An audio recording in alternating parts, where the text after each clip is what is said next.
He got reincarnated with a totally broken ability combining theory and brute force to calculate the defeat of his enemies before the first hit even lands. In his past life, he was nothing but a terminally ill patient trapped in a bed, but now reborn as Louis Carril, he is a commoner with a perfect body who entered the elite academy just to break every single rule. While the nobles flex their magic and status, he uses pure physics and martial arts to absolutely wreck anyone who sleeps on him. He doesn't just withstand the pressure from the grandmasters, he dishes it back twofold. But the real secret is dark. There is a curse of fury inside him, and when he awakens, he does the impossible, fusing opposite elements to create a magic that has never existed in history. It all begins with our protagonist remembering his past life, where he was sick and weak. His biggest dream was to have a healthy body to become a martial artist, and it seems he got his wish. Now the young man is at the #1 academy in the Empire, and is amazed by how huge the place is. Alongside his new classmates, one of them challenges him to a fight to see his true power. During the battle, Louis shows he's clearly superior, telling his opponent he's way too weak. In this new life, he finally got the strong and healthy body he always dreamed of having. On top of that, he can combine theory and strength to calculate the outcome of any battle. With all these powers, the protagonist believes he will finally achieve his dreams. But he was very mistaken. His body is taken over by a strange energy, and the boy enters a state of uncontrollable rage. Someone then explains that all of this is happening because of a curse he carries. A desperate girl yells for Louis not to give in to this curse. When the protagonist regains consciousness, he's frightened and wonders what he has just done. The boy then wonders if, even in this life, he is destined to lose to fate once again. A voice calls him a monster and tells him to simply give up fighting. The voice continues, saying he has the same destiny as that hero from the past. At that moment, the boy's heart begins to pulse with a very sinister energy. But Louis refuses to accept this and says he won't surrender to a cruel fate. He shouts that if this is his destiny, then he'll just destroy it with his own two hands. The story then goes back to the year 594 at the Candria Arcanist Academy. Arriving at the academy, the protagonist is impressed by how incredible the place is. There, the 13-year-old boy named Louis Carril notices the enormous number of candidates. Suddenly, someone starts shouting our protagonist's name, and he turns to see who it is. Then his parents come running, complaining that the boy is too fast and telling him not to leave them behind. His mother asks if he brought his ID and the hair dye so he won't draw attention. She gets worried and says she heard that some students end up getting taken out for any reason. But his father, named Julian, says that magic is the only way to solve the boy's problem. Besides, this is the only academy in the Northern Empire that accepts commoners in the entrance exam. The Candria Academy was truly the best choice they could have made at that moment. This institution was founded by the royal family and is one of the 10 best academies in the Empire. There, the strongest grandmasters in the Empire teach their students everything they know. In the last 10 years, several non-noble guardians have emerged from academies like this one, and most of these powerful warriors graduated from this very educational institution. With this, Julian is sure that this is the perfect environment for Louis to learn about magic. The boy's mother agrees, and he says he needs to become a grandmaster no matter what. The young man then reveals that he wants to get stronger to gain possession of the church orphanage. His mother, Lucille, is completely surprised by her son's determination. She feels guilty for not being able to heal him, but Julian comforts her, saying she already does so much. Louis then tells his mother that he's only alive because of her, and that he is very grateful for everything. The protagonist then remembers his past life where not even his parents liked him. Despite everything, he never lost his passion for martial arts and continued his studies. With that, he became a scholar, and his research contributed to the fighting industry. But a man stole his thesis and accused him of plagiarism, saying a sick person didn't deserve glory. In the end, even his parents abandoned him, and on his deathbed, he wished for a family that would love him. He also wanted to have his own life, and it seems his wish has finally come true. The scene then changes to the past where a young nun is worried about taking in a child. Little Louis wakes up confused as he was supposed to be gone, and the woman fears he will bring disaster. But she decides the baby is innocent and can't abandon him, so she names him Louis Carril. Now the protagonist has a family that loves him and a healthy body to live fully. Back in the present, a noble shoves his mother and yells for the commoner to get out of his way. Louis and Julian rush to help Lucilla, who fell to the ground from the man's push. The noble then mocks the boy's dream, saying a commoner could never become a grandmaster. Disgusted, he says he touched a filthy commoner and hopes his luck hasn't run out. Hearing this, our protagonist fills with rage and gets ready to attack the nobles. But Julian grabs his son's arm to stop him from doing something reckless. His father tells him to focus on the exam, which is the most important thing at that moment. His mother also reminds him of his promise not to cause trouble and asks him to hang in there. At his parents' request, the boy calms down but is still very frustrated with the situation. He then apologizes to his mother, and she comforts him with a touch on his shoulder. The nobles walk away, calling them trash and saying they're going to get their registration numbers. Suddenly, the crowd stirs and shouts for everyone to make way for a so-called Lord Cain. Then Cain Aranca appears, the heir of the Aranca family, and everyone is impressed by his noble appearance. Cain looks in our protagonist's direction with an air of superiority, irritating Louis. With a determined look, the young man promises that he will show his worth to all those nobles. But he turns to his mother and reassures her, saying he will pass the exam no matter what. The boy states with absolute certainty that he will become a grandmaster and surpass everyone. He is determined to learn magic to show his power to those who humiliated him. In his new life, he will become the strongest so he can protect the ones he loves. The boy looks at his family's picture and vows to protect everything that is precious to him. His parents are worried because only 30 people pass, and there are 20,000 candidates this year. But Julian knows his son is more stubborn than anyone and won't give up easily. The father explains that their duty as a family is to support the boy in his decisions. Arriving at the exam site, Louis notices that all the other candidates are older than him. A man then floats in the air and announces that the Academy's entrance exam will begin. He introduces himself as Aronian Smith, the Academy's director and supervisor of the entrance exam. The candidates are surprised that the director and Grandmaster himself will be administering the test. In this world, there are 6 classifications for martial artists and arcanists, starting with apprentice. The title of Grandmaster is the 3rd highest, and those who hold it belong to the privileged class. The director then points to a staircase and says that the first test is to climb it. He continues, explaining that those who pass this first phase will be placed behind the upperclassmen. In total, there are 1,000 passes, and only those who grab one can proceed to the next test. As soon as the passes run out, the exam ends, leaving everyone else behind. With a shout to begin, the director signals the start of the test, and everyone runs desperately. Some confident candidates shout that the exam is a piece of cake and charge at the upperclassmen. But the upperclassman greets them with a sinister smile and welcomes the examinees, and a red aura explodes from him. The power is so great that everyone's vision becomes completely distorted for a moment. The candidates are caught by surprise and are left wondering what happened. Immediately, several numbers are announced, and many candidates are disqualified all at once. Those who remain wonder and fear if that was an attack and recognize the upperclassmen. Louis then realizes that what he felt at that moment was a pure intent to end things. The other candidates are confused and can't understand what just happened. Then our protagonist explains to the others that it wasn't an attack, but rather his aura. The upperclassman was releasing his aura to intimidate all the candidates at once. The protagonist realizes that anyone with a weak will wouldn't be able to withstand this pressure. Many of the weaker candidates ended up fainting just from the fear they felt. The upperclassman then turns to Louis and says that he seems to have some courage, at least.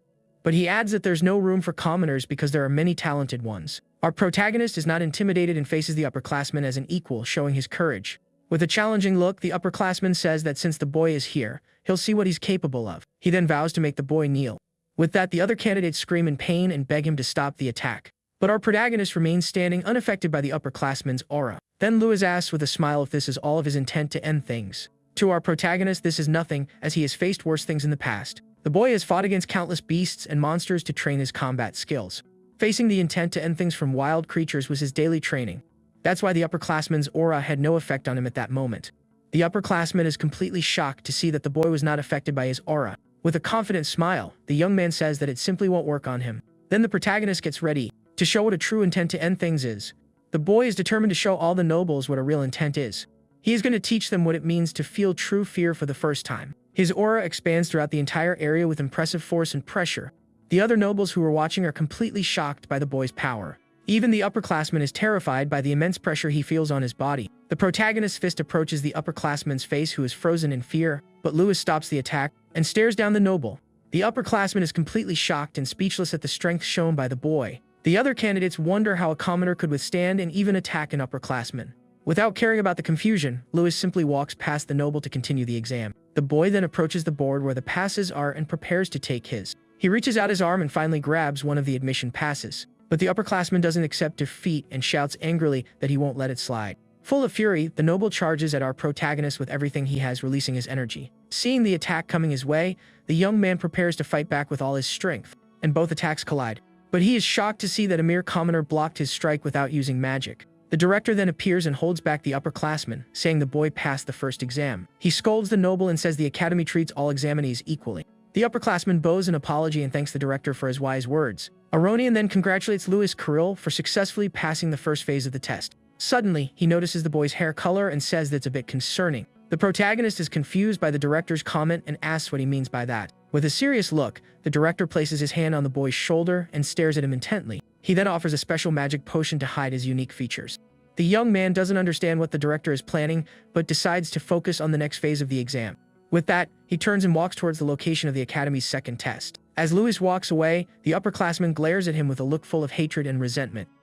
He doesn't understand why the director protected a commoner and swears he will remember his name. Arriving at the location of the second test, a voice announces that the exam will begin shortly. Of the initial 20,000 candidates, only 1,000 remain, and most are nobles with elite educations. Then a group of nobles walks past our protagonist, staring at him with contempt and arrogance. One of them threatens him, saying that next time, no one will show up to help him. But our protagonist is unfazed and stares back at the noble with a cold, defiant look. The noble continues to taunt him, saying he only passed because of the academy director's help. With a smirk on his face, the young man simply says that the noble is a complete idiot. The noble is completely shocked and furious at the boy's unexpected response. Louis then explains that the Grandmaster has much better judgment than they do. Angrily, the noble gets closer and asks if the boy wants to get beaten right there. The protagonist just smiles confidently, accepting the noble's challenge. The noble is blinded by rage and prepares to attack the boy with all his strength. He shouts that he's going to finish the commoner and lunges forward with a punch aimed straight at Louis's face. But our protagonist remains calm. With a swift movement, he prepares a strike with his fingers to hit a vital point. His attack hits the noble's fist dead on, paralyzing its movement in mid-air. The noble is terrified as he realizes his body simply won't move anymore. The young man used a spiral point strike to disrupt the noble's meridian and paralyze him. With a single blow, the noble is sent flying with force as his friends watch. His companions shout in desperation as they see their friend being defeated in such a way. The noble's body hits the ground with a heavy impact, surprising everyone there. The other candidates look on in shock, unable to comprehend the commoner's strength. A friend runs to help him and asks if he's okay, but the noble complains of great pain. Desperate, the boy says he can't feel his arm and is terrified by this. Furthermore, he realizes he can't even move his right arm normally. Full of rage, he accuses the protagonist of using poison and threatens to report him. But our hero corrects him, saying it wasn't poison but martial arts. The boy explains that he was holding back as his mother asked, but that he has his limits. Then he says that only those prepared to take a punch can throw one at others. Suddenly, Kane grabs the protagonist's arm and reminds him that they are in the middle of an exam. Kane then asks if he is okay with the idea of being disqualified because of the fight. The boy stares at Kane for a moment, seeming to consider the consequences of his actions. The other nobles shout for Kane not to get involved and threaten the protagonist again. Kane then turns to them and asks if they know who he is, telling them to back off. Frightened, the nobles decide to forget the fight and prepare to leave. The group then turns and walks away from the scene, leaving the trouble behind for now. But before leaving, the noble says that commoners are trash and tells Louis to remember that. The protagonist thinks that all nobles are the same, using their status to do whatever they want. Then Kane approaches and compliments him, saying he is strong and brave for having stood up to the others. With a smile, the blonde noble extends his hand and suggests they form a team for the test. Suddenly, a group of girls appears and asks if Lord Kane is looking for partners. At this, a crowd forms around him, with everyone begging to be chosen for his team.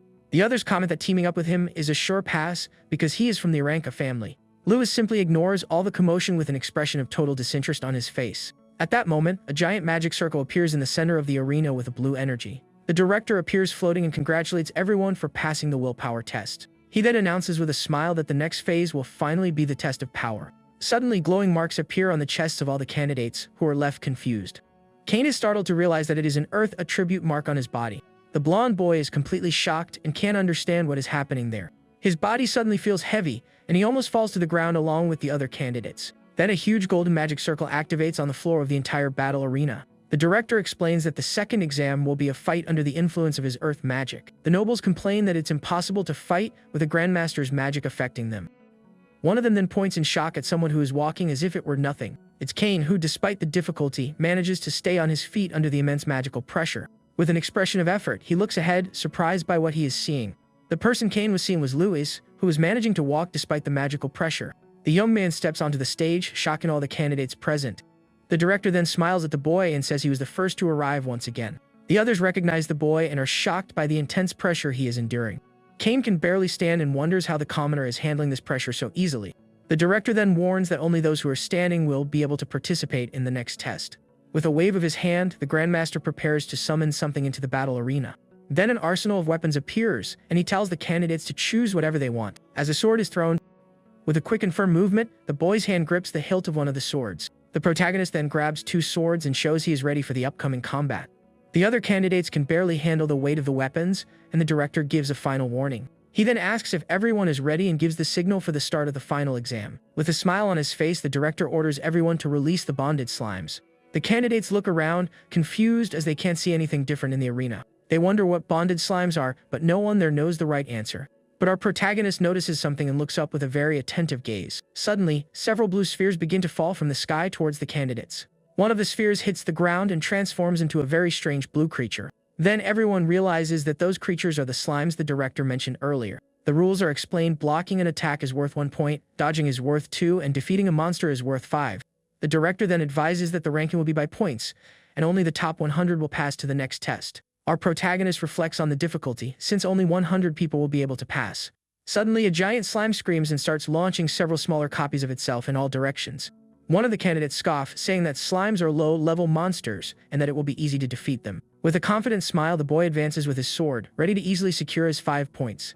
He then runs at full speed towards one of the small creatures, yelling for it to receive his attack. But the blue creature suddenly changes its expression and reveals a very intimidating aura of power. At this, the little monster fires a powerful energy beam at the candidate who underestimated it. The noble's expression changes from confidence to pure panic upon seeing the small creature's power. With no time to react, the slime's attack hits the boy's face dead-on, sending him flying. The other candidates are shocked to see what happened and realize the real danger of that test. Several slime attacks begin to fly across the arena, catching everyone else by surprise. The nobles are completely terrified by the unexpected power of those small blue creatures. One of the boys shouts for everyone to be careful as more and more slimes continue to fall from the sky. With that, the arena becomes a true battlefield with explosions and candidates flying everywhere. Chaos takes over the place, and many participants are quickly defeated by the slime's attacks. From above, the examiners begin to announce the scores of the candidates who managed to react to the attacks. One of the examiners comments to the director that this year's exam has nobles from famous families. She believes that because of this, a new record might be broken as the battle continues in the arena. An examiner comments that this year there are excellent commoners and remembers the boy the director helped. The director smiles and says the boy is interesting and might show something incredible. But the other examiner is concerned about what he is seeing in the battle arena.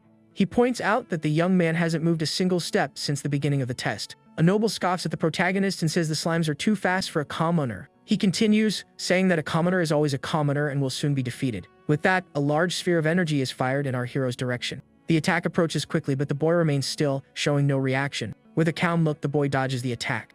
With a minimal movement, he dodges the attack, leaving the other candidate shocked. The noble who provoked him can't believe it and wonders how he managed to dodge. But the attacks don't stop, and another sphere of energy flies across the battle arena. This sphere hits another participant head-on, throwing him far away with the impact. Our protagonist then gets a serious look and prepares for what's next. Suddenly, several slime attacks begin to rain down on the boy. The noble who provoked him smiles and says there's no way he can dodge so many attacks. The protagonist closes his eyes and concentrates to feel the movement of the attacks. Then he begins to remember one of his most rigorous training sessions from the past. In his memory, he is in a snowy field with his training partners. They are holding rocks and talking about how dangerous it would be if they were hit by them. But the young man tells them not to worry because he wants to test something new.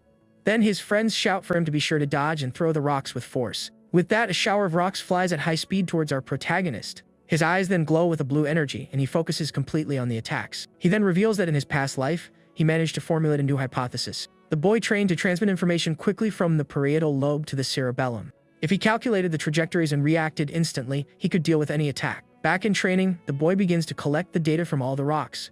With the data in mind, the next phase is to calculate the trajectory of each one. And the final phase is to simply dodge all the attacks with precise movements. His friends are completely shocked by the incredible skill he demonstrated. The boy then wipes his sweat and thinks to himself that his new power is incredible. His companions run up to him and ask how he did that and that it was really cool. He then explains that the name of the technique is void combat calculation, leaving them confused. The young man says it's a technique that can predict the outcome of any battle. Back in the present, the boy is surrounded by the slime's attacks in the exam arena. His eyes glow, and he prepares to use his technique to predict all the attacks. Several formulas appear around the slimes as he calculates everything perfectly. The trajectory of each of the monsters is analyzed at an impressive speed. At the center of it all, our protagonist prepares to show his true power. He realizes that the slimes have power and speed but only attack in a straight line. With this, the boy calculates the angle and speed to predict the trajectory of all of them. Then Lewis begins to move through the arena with impressive and precise speed. The young man dodges all the attacks with ease, saying that it's a piece of cake. By dodging 4 times, he has already scored 8 points and prepares for the next step. The protagonist then grips his sword firmly and prepares for the counterattack. With a determined look, he says that now it's his turn to finally attack the monsters. The boy uses his sword, cutting martial art, and defeats several slimes at once. Kane, who is watching, is completely shocked by the commoner's skill. The examiners are also surprised and comment on the boy's incredible perception. One of them says that the young man's perception rivals that of an experienced fighter. Seeing this, Kane smiles and decides that he definitely needs to team up with that boy. Suddenly, our protagonist senses something and notices a new attack coming his way. He then turns and sees that another slime is coming at him with full force. The boy prepares to secure another 5 points and uses his piercing technique. With a quick and precise movement, he lunges forward to hit the monster right in the middle. But suddenly, someone interferes and he turns, annoyed, asking who stole his prey. It was Kane who, with a smile on his face, says that what he stole wasn't the protagonist's. Then the blonde noble turns and, with an elegant movement of his sword, he attacks. With a single, precise strike, he cuts the slime in half, finishing the little creature.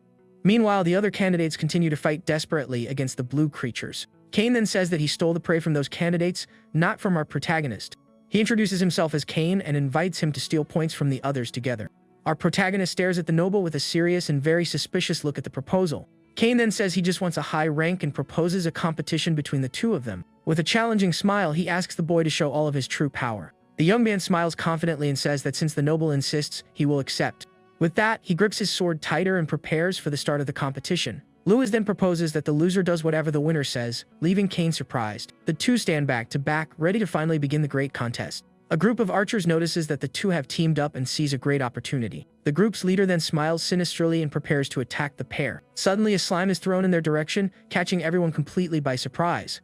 He then shouts for his companions to get ready and draws his bowstring. At that moment, a sphere of blue energy flies towards the competing duo. Our protagonist notices the attack and his eyes glow with his special ability. He then moves quickly and positions himself in front of Kane to block the attack. But that wasn't all, because several arrows are also fired in their direction, hitting the protagonist. Kane is completely shocked to see Lewis shielding him from the attack with his body. The archer then celebrates with a confident smile, thinking he landed the attack perfectly. But our protagonist just lets out a mocking laugh, showing that he felt nothing. As the dust settles, the archer is completely stunned by what he is seeing.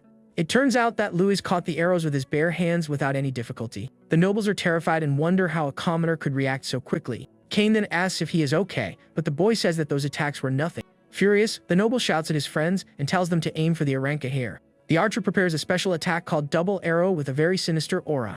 Thus, two arrows fly at high speed towards the duo, one of them being magical. The young noble tries to defend himself but realizes the attack's level is too high for him. The arrow with the dark aura advances with truly impressive speed and power. The blonde boy is frozen in fear as he sees the magic arrow about to hit him. Suddenly, a red trail appears in the air, indicating that the attack has hit someone. Once again, Lewis stepped in front of the noble and caught the arrow with his own hand. Kane panics about his hand, but the young man says their real target was him. The examiners notice the intent of the attack, and one of them suggests disqualification, but the director denies it, saying they will lose, and asks them to prepare healing potions. Meanwhile, in the arena, the protagonist asks for Kane's name and calls him to action. With a smile, he holds the sword like a bat and asks if the noble knows baseball. Then the boy uses his sword to bat a slime towards the enemy archers. Using his special ability, the boy calculates the perfect trajectory for his attack. His eyes glow with a blue energy, and he prepares to swing with all his might. Then Lewis hits the slime with his sword as if it were a real baseball bat. The creature flies across the arena at high speed towards the group of enemy archers. They look up in terror as they realize the monster is heading straight for them. The slime hits the group's leader head-on, sending him flying with the force of the impact. His companions are also caught in the explosion and fly together into the stands. The noble then falls to the ground completely defeated and is disqualified from the entrance exam. Our protagonist celebrates his first point, and Kane finds the commoner's game interesting. The other two archers are furious about their leader's defeat and shout in anger. One of them looks around and wonders where the boy went, as he suddenly disappeared. Kane then appears in the air and gets the noble's attention, telling him to look up. Meanwhile, our hero is already preparing to launch the second slime and secure more points. The blue monster hits the second archer's face dead-on with no chance of defense. With that, he is also disqualified and thrown far away by the force of the attack. The last remaining noble panics and can't believe what he is seeing. Lewis then appears behind him with a smile and says that he is the last on the list. The boy threatens him, saying the upperclassmen won't forgive him for this at all. But suddenly, Kane steps on the noble's foot, making him trip as if it were an accident. With the noble on the ground, Kane tells him to be more careful next time, with a smile on his face. Kane thanks him for the help and asks if our protagonist's hand is okay after all. With a handshake, Lewis says he is pretty decent for an elite noble. The blonde then tells him not to compare him with the others and reveals he is from the Aranca family. It is explained that the great families are powerful clans with many grandmasters. Lewis reflects that there are various types of nobles as the duo continues to fight. Then another group of candidates gets angry with the commoner's interference in the fight. They shout in anger that they won't let the duo score any more points. With that, the two prepare for battle, releasing a powerful aura from their bodies. The nobles advance, shouting that commoners should disappear forever from their world. Suddenly, a group of candidates notices that Lord Kane is the main target, so they decide to help the heir and charge at the lower-class nobles. At this, the arena becomes a battlefield, and Kane tells the boy to be careful. A girl and little boy watch the fight, and she says that things are getting interesting. She then calls out to Miliana and says to make the nobles regret everything they've done. Lewis realizes he has become a target for many and that scoring more points will be a problem. He then turns and notices that several slimes have suddenly appeared in the battle arena. The little boy uses his staff to make one of the candidates trip and fall to the ground. Meanwhile, Miliana uses her weapon to launch a powerful area attack on the others. Suddenly, a redhead with a giant hammer appears, having defeated several candidates on his own. With a smile on his face, he shouts that this is all great and a lot of fun.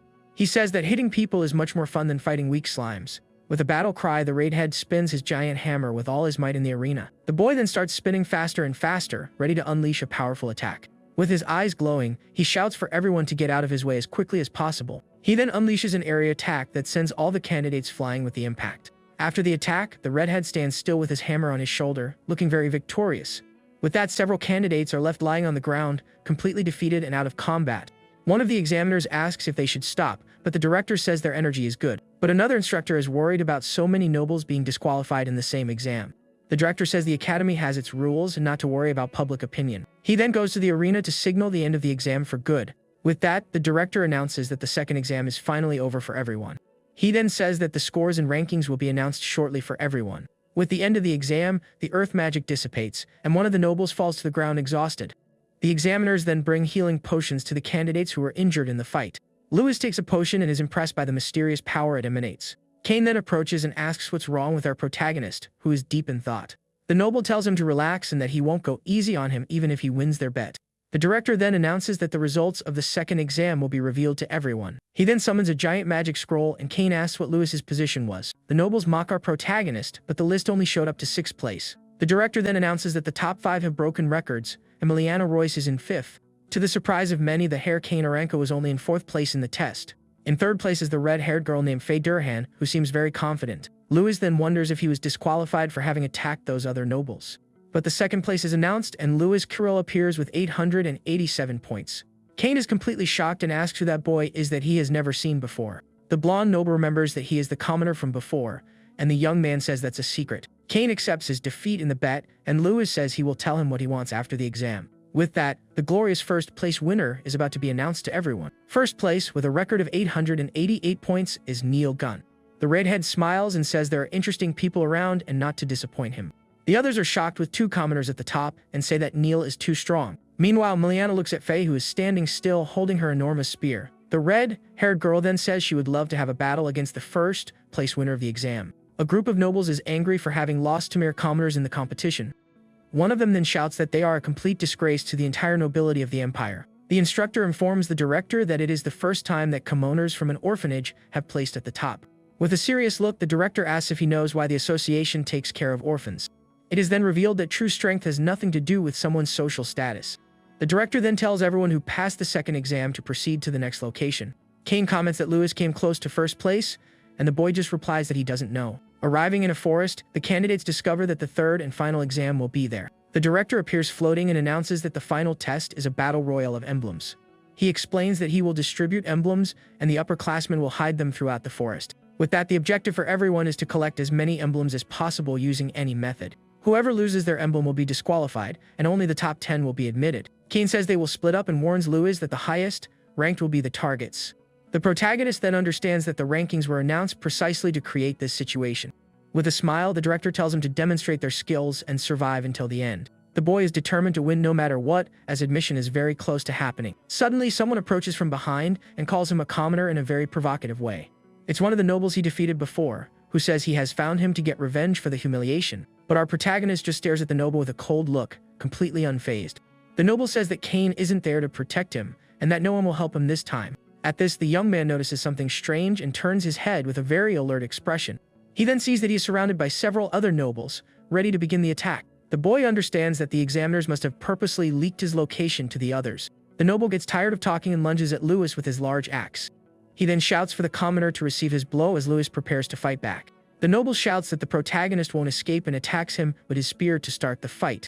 Suddenly, 2 more nobles join the attack and throw their spears with all their might in his direction. The boy falls to the ground but manages to recover and senses a new danger coming his way. With a quick spin in the air, the young man uses his sword to create an energy slash and defend himself. Lewis then lands and wonders what that was, as he felt a different energy in the attack. The group's leader shouts for him to simply give up and says the young man will meet his end right there. Even at a disadvantage, our hero dodges all the blows with impressive agility. His sword glows with a green energy as he continues to defend against the enemy attacks. The protagonist realizes that the attacks are coming again and prepares for the next wave of strikes. His sword fills with power, and the boy concentrates for the battle, which is becoming increasingly intense. One of the nobles then shouts for him to receive his attack and advances with a powerful strike from his weapon. The weapon transforms into a wind arrow, and the noble wonders how a commoner will deal with magic. But Lewis dodges once again, and the noble gets angry that he keeps escaping the attacks. The boy then realizes he can't calculate magical trajectories as he does with normal attacks. With a determined look, he decides that if that's the case, he'll need to change his strategy. He will then use Sen no Sen, a technique to counterattack before the enemy hits him. With his eyes glowing, the young man decides to use his enemy's power against them in the fight. Seeing the hesitation, the group's leader shouts for everyone to stop wasting time and attack at once. With that, all the nobles advance together with their weapons drawn, charging at our hero. But the protagonist just gives a confident smile as he already has a plan to defeat them all. With a confident smile, the young man says the timing is perfect to start his counterattack. The noble with the axe celebrates, thinking he has managed to corner our protagonist in the fight. He then brings his axe down with full force, but the boy dodges the blow with a quick and precise movement. Using his sword, the young man blocks the axe and prepares to use the enemy's force to his advantage. The noble is shocked to feel his weapon being thrown aside with impressive force. With that, the axe hits another noble who is attacking from behind Lewis in the battle. At this, one of them screams in pain as he is hit in the eyes by one of the spears that flew during the confusion. From a treetop, another noble launches a powerful green energy attack in his direction. But in the blink of an eye, our protagonist appears right behind him, to the attacker's surprise. The boy then uses him as a shield, and the magic arrow hits him head-on, causing great damage. The noble falls to the ground, defeated and furious, while the young man picks up his spear to continue the fight. With the new weapon in hand, the protagonist prepares to show off his skills with the spear. He then throws the weapon with absurd force towards another enemy. The attack hits a tree head-on, and the explosion sends the noble who is there flying far away. The boy then starts moving at high speed and defeats the remaining nobles with ease. After defeating them all, the nobles' emblems fly into the sky as a reward for the victory. With a quick movement, our protagonist catches the emblems in the air and holds them firmly. He then turns to the defeated and says he will take their emblems as a prize for the fight. Suddenly, a stronger noble appears and shouts not to think too much and to attack with full magic. But to everyone's surprise, Cain appears there and asks if the noble was talking to him by any chance. Leaving Lewis surprised by the scene, Cain then says it's a shame, but the noble won't be able to use magic anymore in that exam. Shocked, the man asks why Cain is there since his friends were supposed to be holding him back. The blonde then says he made them tell him the whole plan and that they underestimated the Aranka family. Full of rage, the noble shouts that he doesn't care and that he will finish both of them anyway. But before he could do anything, a crossbow bolt hits him right in the chest. The protagonist then turns to Cain and thanks him for being safe there with him. Cain says they were just low-level nobles and offers the emblems to our hero. He asks if the boy wants help, but Lewis says no and that he solves his own problems. Suddenly, a girl appears, clapping her hands, and says this is the guy she finally acknowledges. The redhead then approaches and, with a serious look, challenges our protagonist to a fight. Cain then explains that she is Faye Durahan, the powerful daughter of one of the Empire's grandmasters. The young man asks if she is his friend, but the noble denies it and says that girl is not his friend. He admits that he has fought her before but let his guard down, so Lewis says he lost the fight. The girl gets annoyed, and Cain says it's better to ignore her so they can go collect more emblems. Hearing this, she calls them cowards and asks if they are running away because they can't win. With that, Lewis accepts the challenge and says he wanted to see how an heir of a great family fights. The redhead then smiles and says that to be fair, she will fight without using any magic. Then Faye lunges forward with a jump and prepares her special attack called Crushing Holy Spear. Our protagonist's eyes glow with a blue energy as he prepares for combat. The boy manages to block the powerful attack from Faye's spear with a precise and quick movement. The girl is surprised and with a smile on her face, compliments her opponent's incredible skill. Our protagonist also compliments her, saying she is very good and grips the weapon firmly. Faye wastes no time and spins her spear with speed. At the same time, the protagonist lets go of the spear so as not to be cut. With a shout, the redhead tells them to continue the fight and advances with another powerful attack. She then leaps into the air and prepares to use her Holy Spear technique once again. The attack hits the ground and causes a huge explosion, but the boy manages to dodge in time. From a distance, two examiners observe the explosion and comment on the intensity of the battle. One of them says that her speed and power are perfect, as expected from a fighting genius, but the other says the commoner is impressive and wonders how long he will last. At that moment, the director appears floating and asks who they think will win the contest. The director then says he likes the boy but that he can't beat Faye, leaving the other confused. He explains with a serious look that a battle is a clash of body and will between fighters. In the arena, the protagonist faces the dust kicked up by the explosion and prepares for the next move. Faye doesn't give up and advances with a sequence of attacks called Swift Holy Spear with all her might. The boy uses his calculation ability to predict the multiple trajectories of her attack. The girl gets frustrated upon realizing that he is managing to defend against all of her strikes. Suddenly, the protagonist finds an opening. The girl's left hand is a weak point. The young man uses his sword to defend against the redhead's attack, who is surprised by his strength. With a firm movement, Lewis manages to deflect the girl's spear to the side with his hand. Faye gets annoyed with the boy's resistance and tries to push him with all her strength, but our boy jumps behind the girl and lands without difficulty. The Harris says that not even the young Master Aranka managed to dodge all of her blows. but our protagonist says it's not that hard if you watch very carefully. Annoyed, Faye asks how he will deal with her next attack, and her spear begins to glow. With that, she leaps at high speed. Then the redhead uses her Crescent Fall Holy Spear to attack with full force from above. The boy analyzes the technique and realizes that spears have various attack and defense movements. Combined with the weapon's reach, he understands that the girl's technique is quite problematic. But he also realizes that at the same time, there are several fatal weaknesses in this fighting style. The warrior begins to spin her spear even faster. Our hero then says that one of her vulnerabilities is in close quarters combat. His eyes glow with lightning, and he says that if he times it right, he can get close to her. With that, he decides to counterattack and uses his swordsmanship technique called Sword Dance. But the girl senses his intention and says with a smile that she knows exactly what he's planning. She then shouts that it won't work on her and prepares a quick counterattack. With a footwork movement, the redhead spins her body and prepares for the next attack. The warrior then spins her spear at high speed. Our protagonist is completely shocked by the force and skill of her technique in the fight. The redhead then shouts that her family's holy spear has no weaknesses and tells Lewis to get ready. With that, the spear tornado heads towards the boy, who prepares to defend himself. The examiners praise her talent, as her father only learned this technique at 16. But our hero says it's a shame and prepares to use one of his sword techniques. He then uses his sword to protect himself from the blow. The boy reveals that the spear's other weakness is the high stamina consumption for the user. If he continues to defend with precision, an opening will surely appear in the battle. The girl continues her relentless attack, not realizing what the protagonist was planning. Suddenly, the young man's eyes glow with energy, and he sees the opening he was waiting for. With a shout, he leaps into the air and comes down with his sword to strike the girl head on. But to his surprise, the tip of his sword simply breaks. The piece of the blade falls to the ground, rendering our protagonist's weapon useless at that moment. Lewis is stunned by what happened and can't believe his bad luck in the fight. Faye also seems surprised by the unexpected outcome of their confrontation. She then compliments him and says that if the sword hadn't broken, he would have managed to counterattack. The boy confirms this and says it seems his luck is terrible for that to have happened. The girl asks if he held back, and he says it's a habit to observe before fighting. With a smile, Lewis says that now he will finally fight her seriously in the battle. The redhead points out that the boy's weapon is gone, but he doesn't seem to care. With a movement of his hand, the young man prepares to show his true skill. He then reveals that he is actually much better with his fists and assumes a fighting stance. Faye watches him carefully and thinks that he has no openings in his combat posture. The white-haired boy remains calm and focused, waiting for his opponent's next move. Suddenly, she finds an opportunity and shouts that now is the time to attack with everything she has.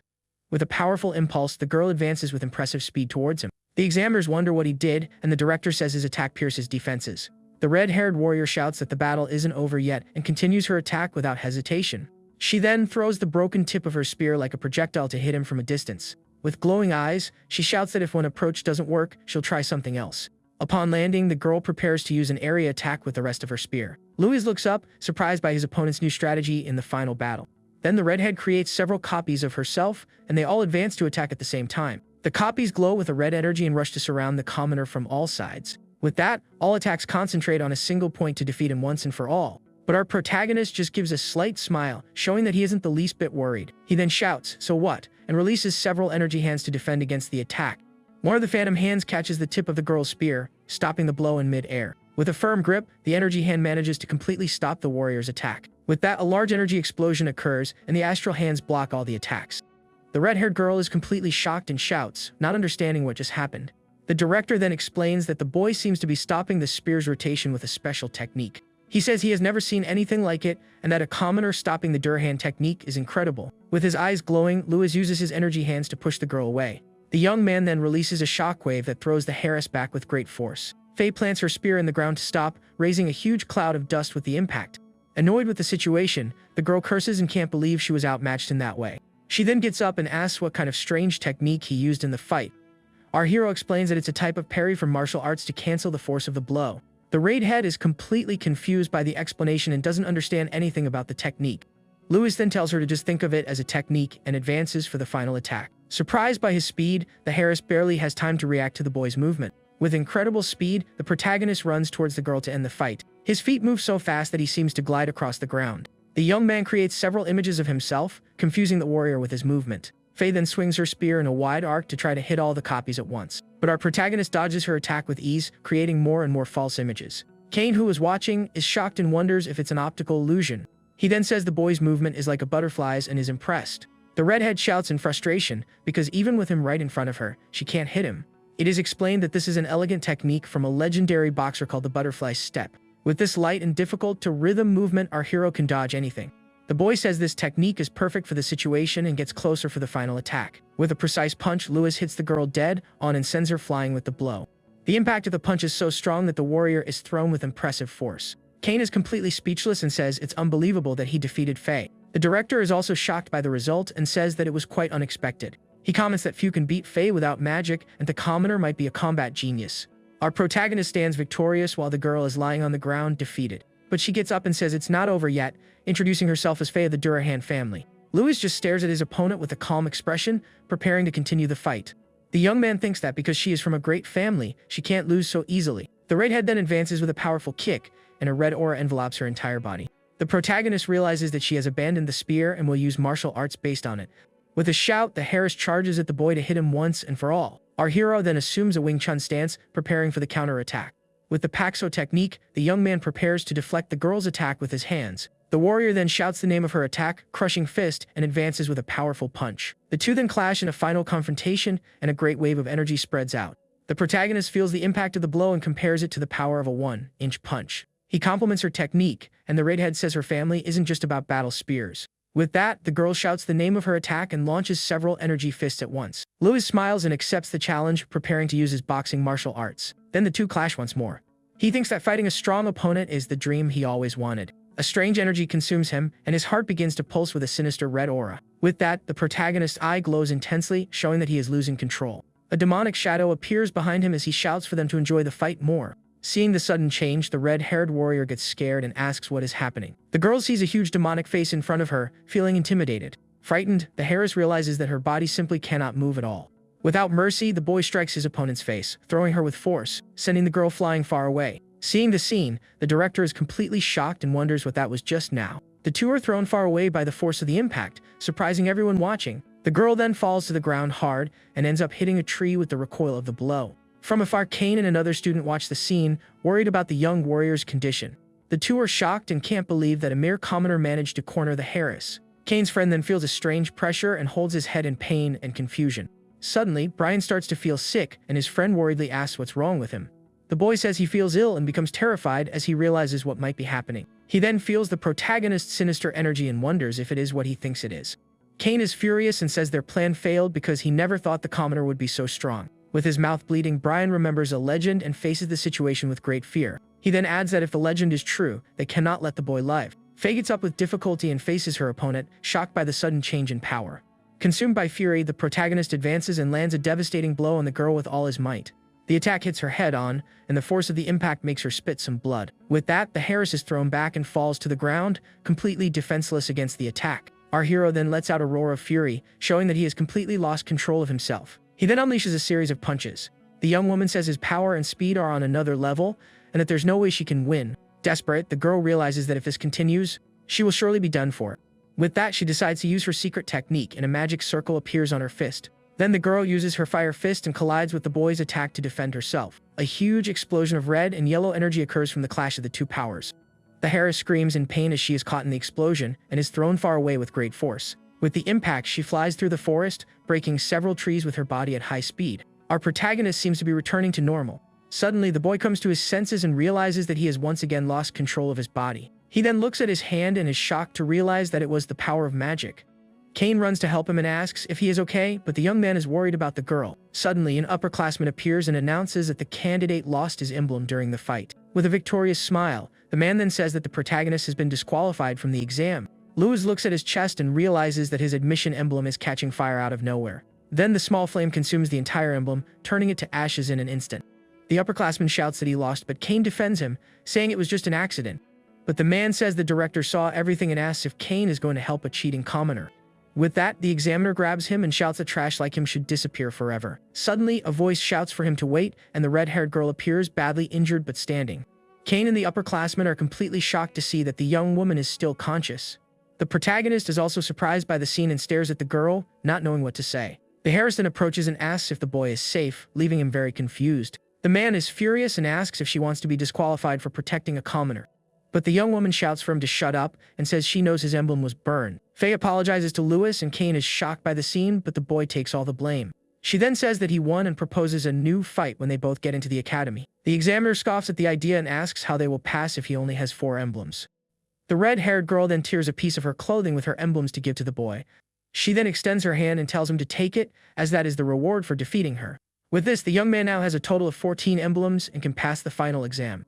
The warrior then reinforces that his emblem burned after the fight and that it counts. The upperclassman is furious with the girl's attitude and shouts her name with great anger, but the redhead ignores the man and gets Kane's attention, who is surprised by her attitude. She then says she won't accept the weak passing while those who deserve it are failed. At this, the young woman kicks the tip of her spear into the air with a quick and precise movement. She then asks what happens if the 10th place finisher has 14 or more emblems in total. Kane then gives a smile and says that by coincidence, he was thinking the same thing as her. The girl says he's not so dumb, and the two run off to collect more emblems together. The protagonist just watches the scene with a smile as the upperclassman walks away, very annoyed. Suddenly, the director appears and says that Lewis has been disqualified and will be escorted out. The upperclassman then glares at him and tells the boy not to think that this is all over. The noble says that if Faye defeats other candidates, Lewis will surely pass the exam. With a sinister look, the upperclassman says it wouldn't be strange if a candidate was taken out by accident. The other noble encourages him to do it and hopes the protagonist isn't like the other weaklings. A sinister entity then remembers the feeling from before and talks about Lewis's true identity. The director says that martial arts are strong, but alone, they can't match magic. Looking at the academy, the boy thinks he needs to learn to fuse magic and martial arts. Leaving the place, the boy worries about his torn clothes and how he will explain everything to his mother. He thinks that if he tells the truth, she will get very worried and ask a lot of questions. Suddenly, a cloaked figure appears behind him with a dagger ready for the final attack. But with a quick reflex, our protagonist manages to dodge the blow at the last second. With a powerful kick, Louis sends the attacker flying and prepares for the battle to come. The mysterious man recovers and asks in shock how the young man managed to notice his presence. The protagonist then says that the smell of blood he exudes was impossible not to notice. At this, two more men appear, and the leader mocks the boy for being so relaxed near his end. Seeing that he is surrounded, the young man realizes that his opponents are very skilled and that he will have to fight seriously. He then notices that one of them seems much more dangerous than the others and prepares for the worst. Suddenly, the group's leader advances with a spinning kick and shouts for the boy not to look away. With a malicious smile, the man says the protagonist's head will fly with his next blow. But our hero's eyes glow with a blue energy, and he activates his special ability. With that, he creates several images of himself and dodges the enemy's attack with ease. Using his dagger, the boy blocks the blow. With a quick and precise movement, the young man throws the attacker to the ground with impressive force. He then takes the chance and lands a powerful kick on the fallen enemy. The protagonist then dodges another attack, showing his agility and combat skill. The leader gets up and says the boy has superhuman perception and fighting techniques, just as the report said. Lewis is surprised by the man's words and wonders what kind of report that was. The leader admits that his close combat is good but questions how he would deal with magic. With that, the other three men fire several magical wind arrows in our hero's direction. The young man prepares for the impact of the attacks, but seems surprised by their unexpected strength. He manages to dodge just barely, and the arrows stick into the trees behind him with a green glow. Seeing that he can't continue like this, the boy decides to use one of his breathing techniques. With this technique, he uses the chi in his body to increase his strength and unleashes hidden power. This explosively increases his strength and speed, preparing him for the final counterattack. Then, with his eyes glowing blue, the protagonist advances with impressive speed. The leader scoffs at his effort and orders his men to fire more wind arrows at him. As our boy charges at the guys, but one of the attackers is shocked by his speed and wonders where the boy went. Suddenly, our hero appears in the air, and with a precise kick, he disarms the group's leader. The man is completely shocked and tries to defend himself from the protagonist's surprise attack. With a scream of pain, the leader is thrown back by the force of our protagonist's blow. Meanwhile, the other two attackers continue to fire their magic arrows without stopping. The leader, fallen on the ground, shouts furiously for his companions to stop the boy at all costs. One of the men then advances with a kick to try to hit the young man up close in the fight, but our hero defends against the blow with his arm. The force of the attack is so great that the boy's hand trembles from the impact of the enemy's kick. With that, the protagonist is thrown back but manages to stay on his feet to continue the battle. The protagonist faces the enemy and thinks that this guy is really strong and dangerous. With his arms crossed, the man in blue seems very confident in his victory against the young boy. Suddenly, the other attackers move and surround our hero from all possible sides. Completely surrounded, the boy realizes he is in a very difficult situation in the battle. With that, several energy arrows are fired at once in our protagonist's direction. With nowhere to escape, the young man is hit head-on and falls to the ground, apparently defeated. One of the men celebrates the victory and says they finally managed to take the boy down for good. He then wonders if the boy is really a commoner because he gave them much more trouble than expected. But suddenly our hero opens his eye. With a quick movement, he gets up and grabs the enemy's weapon. The young man then uses the opponent's strength against him and pushes him back with full force. With the leverage, he breaks the man's spine, who screams in pain from the boy's counterattack. Using the attacker as a shield, he defends against the arrows and throws him at the other attacker. With a wave of energy, the protagonist throws the remaining enemies far away with the impact. The man in blue then realizes that the boy was just pretending to be defeated in the fight. Lewis gets up, panting but victorious, while the defeated enemy lies on the ground. With a clap, the man in blue praises the young man's skill, saying it was impressive. The boy asks if he doesn't care about his men, but he says he doesn't care about trash. Then our hero throws the weapon he picked up towards the last remaining enemy. The man in blue says the boy is smart. The man says that if it weren't for his orders, he would like to make the young man his disciple. He then advances with his weapon and says he really wished the boy could be his apprentice. With a dark energy, the weapon comes down with full force, but our hero manages to block the blow. The impact of the attack is so strong that it throws our boy into the forest. With that, the protagonist is sent flying, spitting blood from the force of the blow he received. The leader then watches the boy fall and prepares for the next attack without hesitation. With a giant hammer, he says the young man's skill is good, but not against a superior fighter. His eyes glow with a purple energy, and he says the boy is not even close to his level. Even at a disadvantage, our hero faces the attack with a look full of determination on his face. With that, the magic hammer hits the ground and causes a gigantic explosion at the battle site. The enemy then descends to finish the fight. Then the opponent uses a sequence of attacks. The dust slowly dissipates. The leader then looks down and stares at the crater, wondering about the boy's resilience. To his surprise, he sees the young man in the middle of the crater and wonders if he is still alive. Even injured, Lewis gets up and says he won't be done for in that place, no way. The enemy says it's a shame, but our protagonist's life ends right there. He then prepares his strongest attack and says that not even a goddess can save him now. The young man then looks up, seeing the attack. With that, the man unleashes his heavenly hammer, and the attack comes down with full force to end the fight. With a desperate shout, the boy affirms that he absolutely cannot be taken out now. His desire is to master magic to be able to protect his family, which is so precious to him. With his eye glowing red, he decides that he will change his destiny, no matter the cost. Then a red energy explodes from his fist, and the young man shouts that he will survive no matter what. With that, the boy's red energy collides with the mysterious attacker's dark hammer. The attacker is completely shocked and wonders what that strange and powerful energy is. At this, a huge energy explosion occurs, destroying everything around the two fighters. The force of the explosion increases, and a giant fireball forms in the middle of the dark forest. After the dust settles, our protagonist falls to the ground, coughing and badly injured from the blow. The man in blue finds it strange as his hammer is smoking after the clash of powers.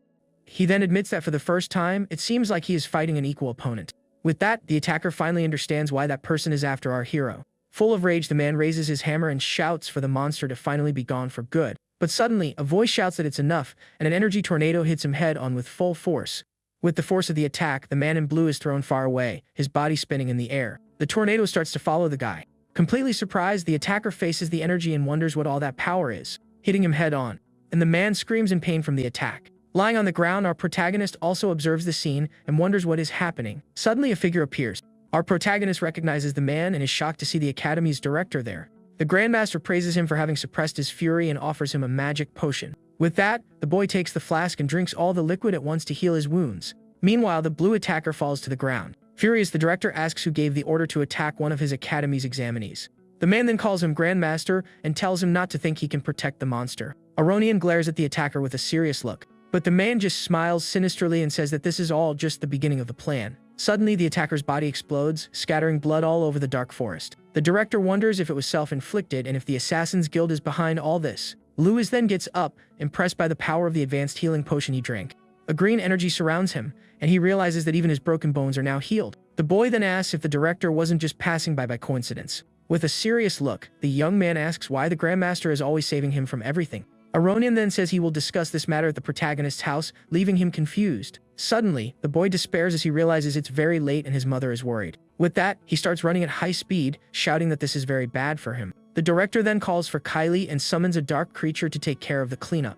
The creature flies to the crater as Aronian walks away from the battle site. In the town of Mantia, a man yells at the protagonist's mother in front of a windmill. The aggressor accuses her of mocking the Lord, and she says she was just waiting for the children to arrive. Then another man grabs her wrist with a sinister look, saying she needs a punishment. But before he can do anything, our protagonist appears and lands a punch right in his face. With a powerful kick, Louis throws the man to the ground, who screams in pain from the impact of the blow. The boy's mother is shocked to see him and says he has finally come home after the exam. The woman is completely stunned by the scene and covers her mouth with her hands in disbelief. The young man then runs to help her and worriedly asks if she is okay with all that. She touches his face and notices that his clothes are torn and that he is all bruised. The boy calms her down and says he is fine and that he just got a little hurt during the academy exam. The aggressor gets up furiously and accuses the boy of always breaking the rules and starting fights. The man then threatens him, saying he will report him to the Lord and call a certain George. Suddenly, the director appears floating and says that it seems this is all a misunderstanding. Aronian then lands and introduces himself as the Academy's director, leaving everyone surprised. The aggressors are terrified because if he was flying, he is definitely a Grandmaster. With an intimidating look, the director tells them to give his regards to the Lord of the City. Frightened, the two bow and promise they will do exactly as the Grandmaster commanded. Aronian then turns to the boy's mother and says he has something to discuss with her. With that, the three enter the house, and the director invites them to sit and talk about the matter. Inside, the Grandmaster wonders if this is the windmill the nobles were talking about. With a keen eye, the director notices that the boy's inventions are everywhere. Meanwhile, in another place, Louis is tinkering with one of his creations while the Grandmaster watches him intently. The young man's mother then arrives with apples and says her son made everything and that their lives have improved. Worried, she asks if the boy caused trouble, but Aronian says his results were incredible. The director thinks that he has only seen a talent like the young man's before in the scripture of Gaia. The story then goes back to a time when humanity was ruled by tyrannical monsters. But a genius created the arcane arts and, along with his friends, saved humanity from extinction. The day of this saint's birth became Liberation Day, and everyone celebrated the victory. In the scripture of Gaia, this man is known to all as the legendary first hero. Back in the present, his mother calls him a savior, but Louis remembers there are no heroes in the legends.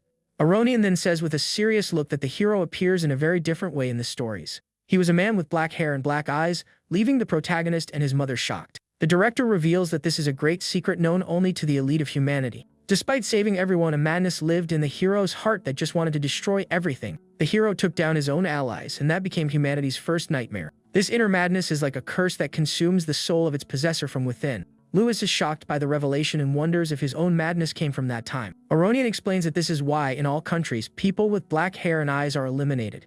The director then touches Louis's head and asks if he thought he could fool everyone with just dye. His mother despairs and says it was she who told the boy to dye his hair black. Our protagonist then comforts her and tells her to calm down because everything is okay now. With a confident look, the young man says that if the director wanted to get rid of him, he would have done so already. Aronian smiles and says that he resisted the madness, and because of that, he saw in him the qualities of a new hero. The mother and son are shocked by the revelation, and she asks if he really said a new hero. The director then takes an apple and says the world seems peaceful, but that's not quite the case.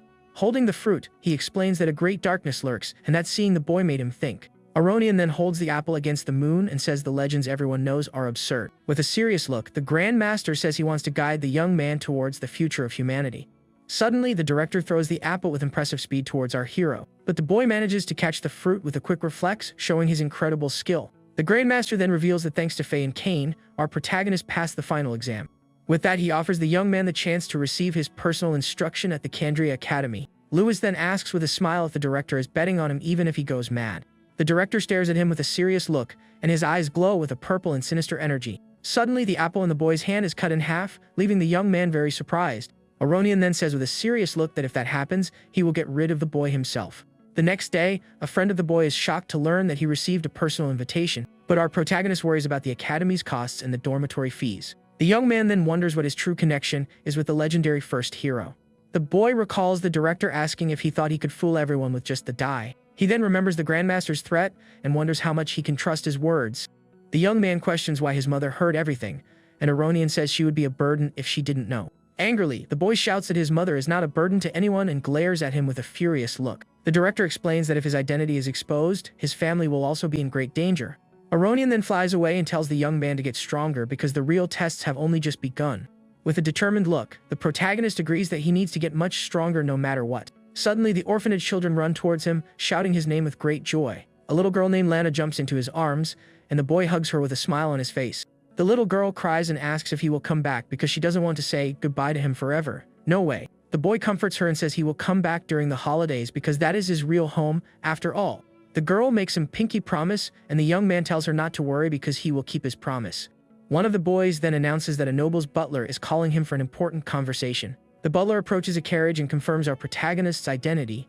He introduces himself as the butler of the Aranka family, hands over an invitation from the young Master Cain. The boy opens the invitation and wonders if the noble wants to deepen their friendship before classes start. With that, he accepts the invitation, and the butler guides him towards the luxurious carriage that awaits him. The scene then changes to the city of Harzin, located in the northern Candria Empire. The butler explains that the Aranka family is very important, that the city has prospered because of them. Arriving there, the young man is completely shocked by the size of that great noble family's mansion. Cain then appears running and calls for our protagonist with a big smile on his face. He hugs him and says he heard the boy caused a big scene in the academy's final exam. The noble says he only passed because of him and Faye, and that he will forget the bet they made. But the hare says they didn't fight in the exam, and that he wants a training session before classes begin. Our hero then realizes that he just wants to know more about the academy and the magic he uses. Suddenly, a female voice comes from the top of the stairs, asking what all the commotion is about. It was a noble woman in a purple dress, who stares at them with a very serious and cold expression. The young blonde then tries to introduce the boy as his friend to the woman who appeared, but she shouts for him to be silent with an expression of pure rage on her noble face. With that, the hare of the Aranka family is completely shocked and very afraid of the woman. She then scolds him and asks, since when can just anyone enter the family's mansion? The woman says that a man like that is not worthy of being her son's friend and that he is trash. She then tells Cain to train as his father commanded and become a great sage in the future. The noblewoman turns to the protagonist and asks what his purpose is in getting close to her son. She then offers a gold ring and says that with it, he can live his entire life in peace. With contempt, the woman throws the ring on the floor right in front of our protagonist. Furious, the noblewoman then shouts for the boy to take the ring and leave the mansion forever. Full of rage, the hare shouts at his mother and asks why she is doing all this. With a look of shame, the blonde noble then turns and apologizes to his new friend. The boy kneels and says he became Cain's friend because he recognized his great skill in fighting. The boy then asks if Cain's word is worth as little as that gold ring. Cain is completely shocked and speechless at his friend's courage in facing his mother. With a furious look, the noblewoman shouts for someone to appear and resolve this situation at once. With that, several guards appear, and the woman orders them to throw the commoner out of the mansion. Cain then stands in front of him and says the boy has more talent than he does and that he defeated Faye. The noblewoman scoffs at the idea of a commoner surpassing the children of the great noble families of the empire. Lewis then says with a serious look that if he is around, Cain can become even stronger. Full of rage, the woman shouts that the boy is mocking the Aranka family and calls him arrogant. When an absurd pressure arises in the room, sending people flying, suddenly a man appears at the door and stops all the commotion just with his presence. The man then repeats Lewis's words and asks if it's true that Cain can become stronger. Our protagonist and the young blonde are shocked to see the master of the Aranka family there. The man approaches and the woman calls him master with a very worried expression on her face. The noblewoman then calls her husband by the name of William with an expression of total desperation. She says that if she leaves Cain with that commoner, he will never be able to reach her husband's level. But the man simply ignores her. The man then calls for his son, and the noble bows in respect in front of his powerful father. Lewis then introduces himself as Cain's friend and realizes that the man's aura is incredible. The master then asks his son if the boy's words about his power are true. With a serious look, the man approaches and tells the young man to prove his words at that moment. The family's master then unleashes a powerful aura in the form of a tiger to test the boy. With that, our protagonist feels the intense pressure and the intent to end things coming from the man. The red aura charges at the young boy. Being hit, he thinks he can't breathe with all that pressure on his body. But even feeling that force, the boy faces the noble with a very determined look. He then prepares for the battle and realizes the man is being very serious with him. The young man understands that the master of the Aranka family really intends to finish him right there. With a sinister look, the older noble continues to release his energy without any mercy. The pressure is so great that the boy feels as if his soul is being torn from his body. He is impressed by the Grandmaster's willpower and finds it terrifying. But the young man says that, as expected of a Grandmaster, that power was truly incredible. Our hero reveals that because he has hunted monsters, he has built up resistance to this kind of intent. With that, an orange energy begins to explode from his body. The master is completely shocked by the power the boy is releasing. William is completely stunned and can't believe what he is seeing at that moment. Then our protagonist's aura takes the form of a fire dragon to face the tiger. With a determined look, the boy faces the master of the Aranka family as an equal in the fight. The two auras then clash in a battle of power between the tiger and the fire dragon. Cain is shocked by what he sees. Lewis then falls to his knees on the floor. Cain rushes to help his friend and asks if he is okay, and the boy confirms that he is. William then calls the boy by name and asks why he seeks so much power. With a determined look, the young man replies that it is to protect his family from any danger. The master of the Aranka family is silent for a moment, seeming to reflect on the answer. He then turns to his son and says his willpower is weak and to learn from the commoner. Cain's mother is completely shocked and asks her husband what he is thinking. But the man glares at her with a cold look and asks if she has any opinion on the matter. Frightened, the noblewoman falls silent while her son just watches the scene, very embarrassed. Cain then calls Lewis to the training ground so they can start fighting. Arriving there, the hero apologizes on behalf of his parents for what happened earlier. But the protagonist says it's okay and that his father was a bit too extreme. The young blonde explains that his father is fair and that Lewis is more suitable to be the heir. With a smile, the boy understands that the master only tested his ability for his son's sake. Cain then gets confused by the word love and seems not to understand what his friend means. The heir then remembers that since he was little, he barely left the house and only trained all the time. His only childhood memories are of eating, sleeping, and training to become stronger and stronger. His father's wish was for him to become a great sage like his grandfather was in the past. Without understanding why, he kept swinging his sword just to have his father's recognition. To the young noble, that house was like a prison, and he even needed permission to breathe. Despite the praises, his status and talent were like chains that bound him ever tighter. The hare explains that the more they confine him, the more he desires to know the world outside. His biggest dream is to be able to sing freely like a bard and be the master of his own life. He wants to be like a bird flying across the entire continent without any worries. But the boy says that unfortunately, this is a world where only strength truly matters. With a serious look, our protagonist just listens to his new noble friends venting. Cain then explains that it's not that he wants to be strong, but swinging his sword is his only way. For the hare, that is the only way to break the chains that bind him. He reveals that his father graduated from the academy, so he will go there and get stronger too. The young blonde shouts that all he wants is permission to live his life freely. With a determined smile, the noble tells Louis that he is counting on his help for that. Our protagonist accepts the challenge and prepares for training with his new friend. With that, the two finally begin to train together on the Aranka family's battlefield. From a distance, the family's master asks his servant about the investigation's results. The man says the boy is not ordinary and that he used combat techniques no one has ever seen. Furthermore, he not only broke records but also defeated Faye even when she used magic. The servant adds that he is protected by Aronian, who fought assassins to save him. With a serious look, William says the boy seems to be a big troublemaker. The servant then asks why he allowed contact between a guy like that and the young master. The older noble explains that people like that attract danger and that overcoming challenges makes people grow. Meanwhile, on the battlefield, Louis dodges a kick from Cain, showing his superiority. William then thinks that maybe that boy can really make his son stronger. With that, the hare shouts for the boy to receive his technique and unleashes a powerful wind attack. Our protagonist then smiles and tells him to bring it on because he is ready for the fight. The family's master admits that it seems his son has a better eye for people than he does. The noble then uses his arcane technique called Wind Rush and charges forward with all his might. With his eyes glowing blue, the boy analyzes Cain's attack to predict his movements. Cain is completely shocked to see his opponent's fist. With a quick movement, the young man manages to block the noble's sword using his own hand. He then says that accelerating with magic is good, but Cain's movements are too linear. Cain then smiles and says he now understands why not even Faye could beat him in the exam. Our hero asks if there is something on his face because Cain is staring at him in a very strange way. The hare then asks if he has ever felt anything different about his own fighting style. He is confused because his techniques are secret arts that his father and grandfather mastered to become strong. Our protagonist then says that what he means is that there is another path for the noble. The young blonde is shocked by the idea of a path different from his father's and grandfather's. With that, the boy picks up one of the swords from the weapon arsenal to show what he means. He then calls for Cain and asks if the young noble doesn't want to surprise his own father. From afar, the master of the Aranka family watches the scene, very curious about what will happen. The older noble continues to watch the two boys with a very attentive and thoughtful look. With that, the two young men jump into the air and begin a new training session, to William's surprise. Our hero explains that in martial arts, speed is an absolute and powerful weapon. He continues, saying that speed isn't just about moving fast but also about reacting and deciding fast. Cain has an impressive natural speed that complements his supportive wind magic. Louis says that piercing techniques are difficult, and his grandfather having mastered them means nothing.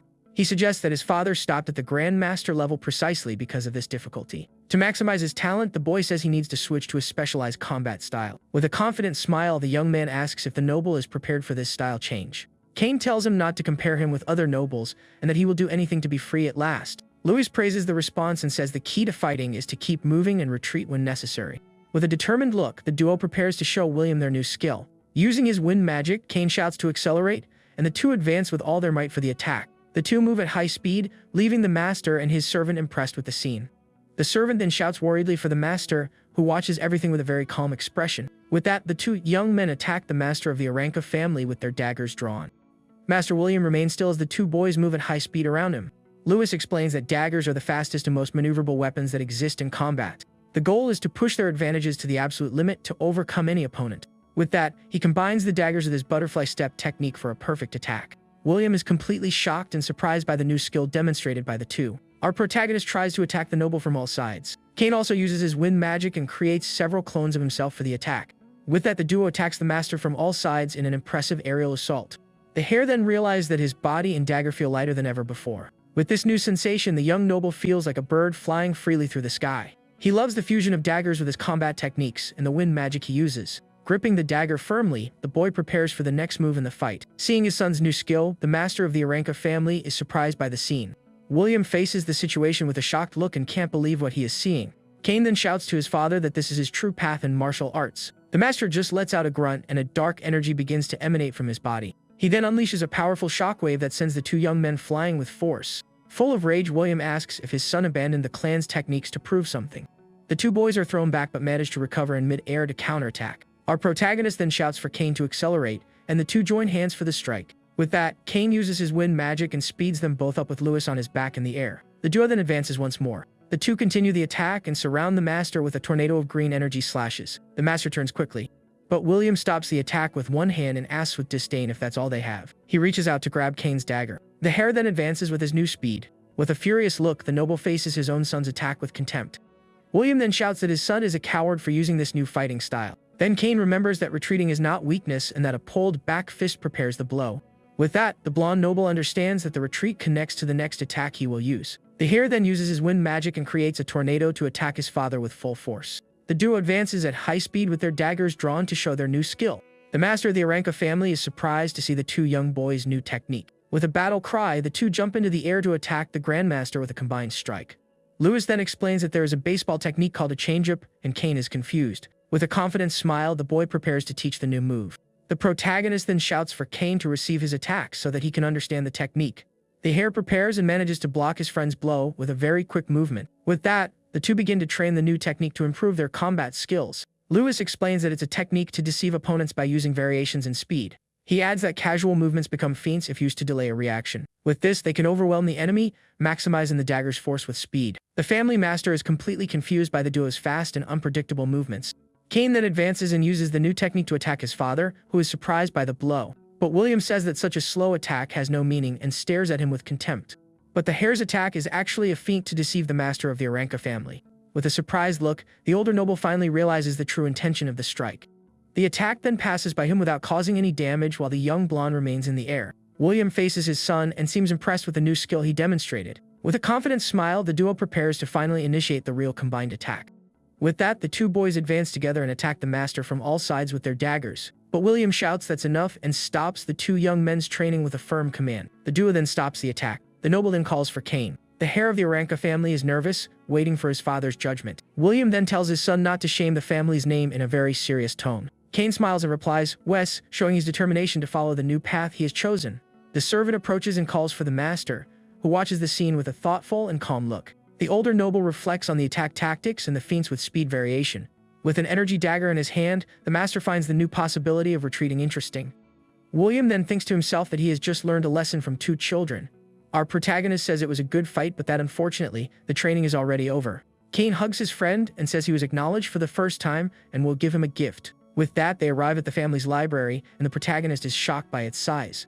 The boy is amazed by the number of books and can't believe what he is seeing. Kane then says that this is his thanks because without him, he wouldn't have found his path. The protagonist is surprised by the unexpected gesture of the noble Hare of the Aranka family. The boy is astonished to see that the box contains a rare book and a bag with a lot of money. The noble explains that the books are about magic and will greatly help his studies at the academy. Lewis discovers that all students must undergo a mandatory magical awakening ritual. Curious, the young man asks what this ritual is, and Kane points to one of the books he received. He explains that the ritual is performed at the statue of Gaia and costs 10 gold coins to be done. Our hero despairs because the orphanage needs this money to survive for years. But the noble calms him down and says that at the academy, everything is free for students who pass the exam. With a smile, Kane asks if, with this, the bet they made is finally paid. The boy accepts the deal and thinks he needs to find a way to earn money as quickly as possible. Then he gets the idea to use the knowledge from his past life to invent new things. With that, he asks if the Aranka family has connections with merchant guilds to help him. The protagonist just says that it's a secret and that his friend will find out everything soon. A week later at the Kandria Academy, the entrance ceremony for the new students of the Empire begins. With a confident air, the white-haired boy walks excitedly to his first day of school. Suddenly, he smells something strange and notices someone approaching from behind him in the courtyard. The other student thinks the smell is of an expensive perfume and that the boy is from a rich family. A girl then hugs him and offers to show the newcomer the entire academy. The young man accepts the help and introduces himself as Lewis Carroll to his new classmate. With a smile, the girl says his name is strange and asks if he is an illegitimate son. She then explains that in the last 2 years, the emperor has grown old and the situation has changed. Because of this, the imperial hares fight with the nobles and great families at the academy. Rose reveals that although it seems peaceful because of the director, the reality is something else. Behind the scenes, there is a fight for resources, and those who don't earn credits are expelled from the academy. With that, the girl gets closer and touches our protagonist's chin provocatively. She warns him that he is being watched and that he better do his best in classes. The young woman then gets even closer and asks which family his family supports in the dispute. Suddenly, a boy separates them and recognizes Louis as the commoner who broke the exam record. With a smile, the young man extends his hand and introduces himself to our protagonist as Brian. Rose is shocked because she was sure she smelled an expensive perfume coming from the boy. Annoyed, she says it was a waste of time and leaves, leaving the two boys behind. The protagonist then greets Brian back with a confident smile on his face. The blonde-haired boy then tells our hero not to worry about the girl's attitude. Brian explains that the academy is a small version of the Empire and that it can be difficult for commoners.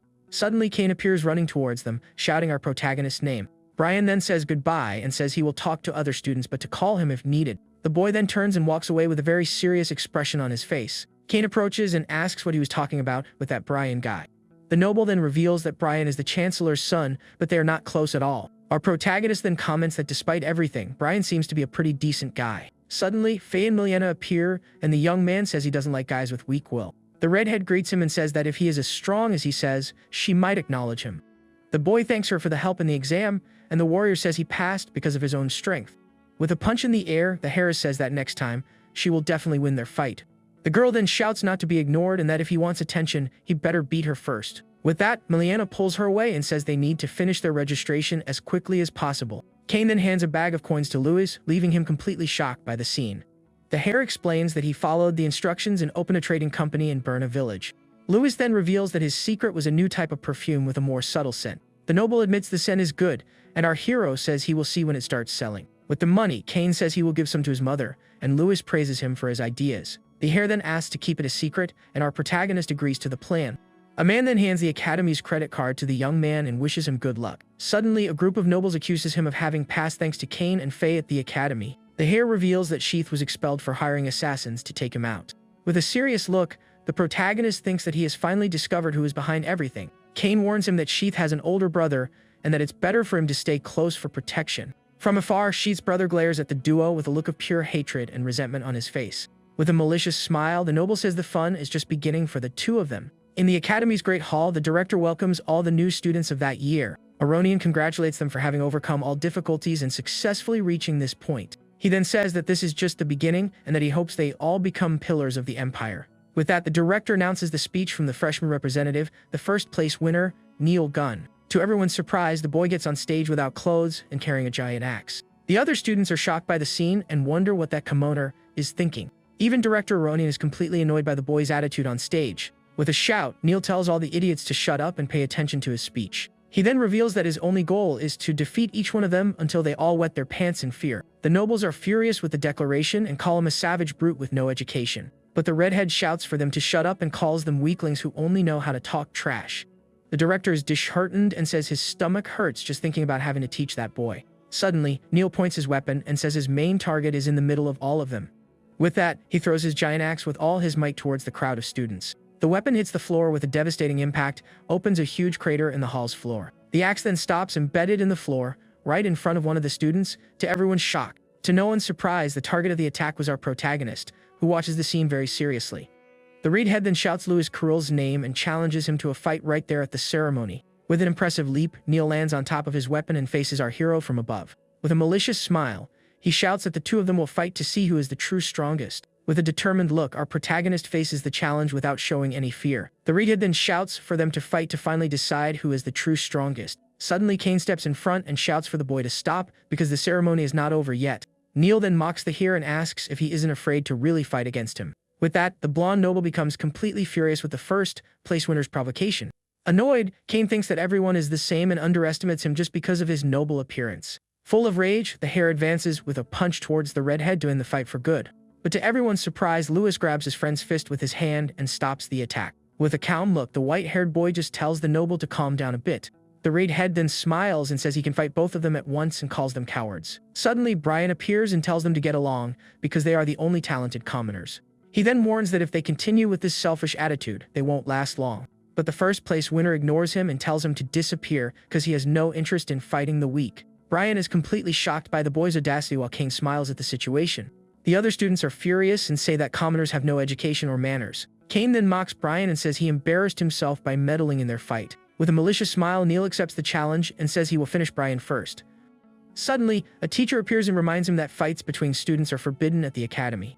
He explains that fights are only allowed in test classes or tournaments with a teacher present. With a serious look, the man asks if he understood and says that whoever breaks the rule is expelled. The reedhead then laughs and says that being expelled from the academy would be a big problem. With that, he picks up his axe and says their fight will have to wait for later. But before leaving, the boy faces our hero and tells him to wait for him with a serious look. Louis just stares back at the first place winner. The teacher then ends the ceremony and informs everyone that classes start the next day. The protagonist wonders why he was challenged, and Kane says it's the brainless girl's fault. Annoyed, Faye punches Kane and calls him an idiot for almost getting expelled from the academy. But our hero takes the blame and says he fought against Neil during the academy's final exam. She explains that the fight ended in a draw, but Neil heard that Louis beat her and wants to fight him. The boy says it's a good thing it didn't turn into a fight, and that he would feel bad if she were expelled. With the confusion resolved, the young man calls his new friends to leave that place. As the trio walks away, the protagonist realizes that they are already hated by all the other students.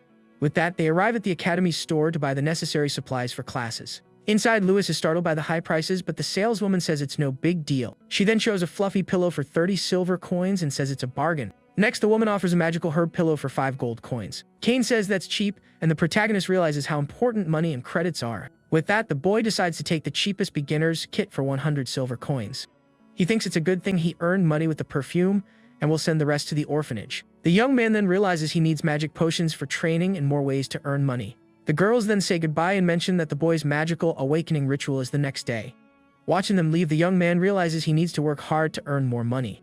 The scene then changes to the student dormitory, which seems to be a very luxurious and large place. With his supplies, the protagonist looks for room 60 and hopes he doesn't have a bad roommate. Suddenly, he hears a commotion and ends up dropping his things on the hallway floor. While picking up his things, the boy hears someone shouting not to mess with them inside. A group of nobles then surrounds a boy and threatens him, telling him to do as they say. But the purple-haired young man just stares at the aggressors with a calm and fearless look. Annoyed, the group's leader prepares to attack the boy and calls him a scoundrel in anger. He then grabs him by the tie and asks if the young man is looking for a fight. Suddenly, our protagonist touches the aggressor's arm with his finger and releases an orange energy. With that, the noble screams in pain as he feels his arm being covered by the mysterious energy.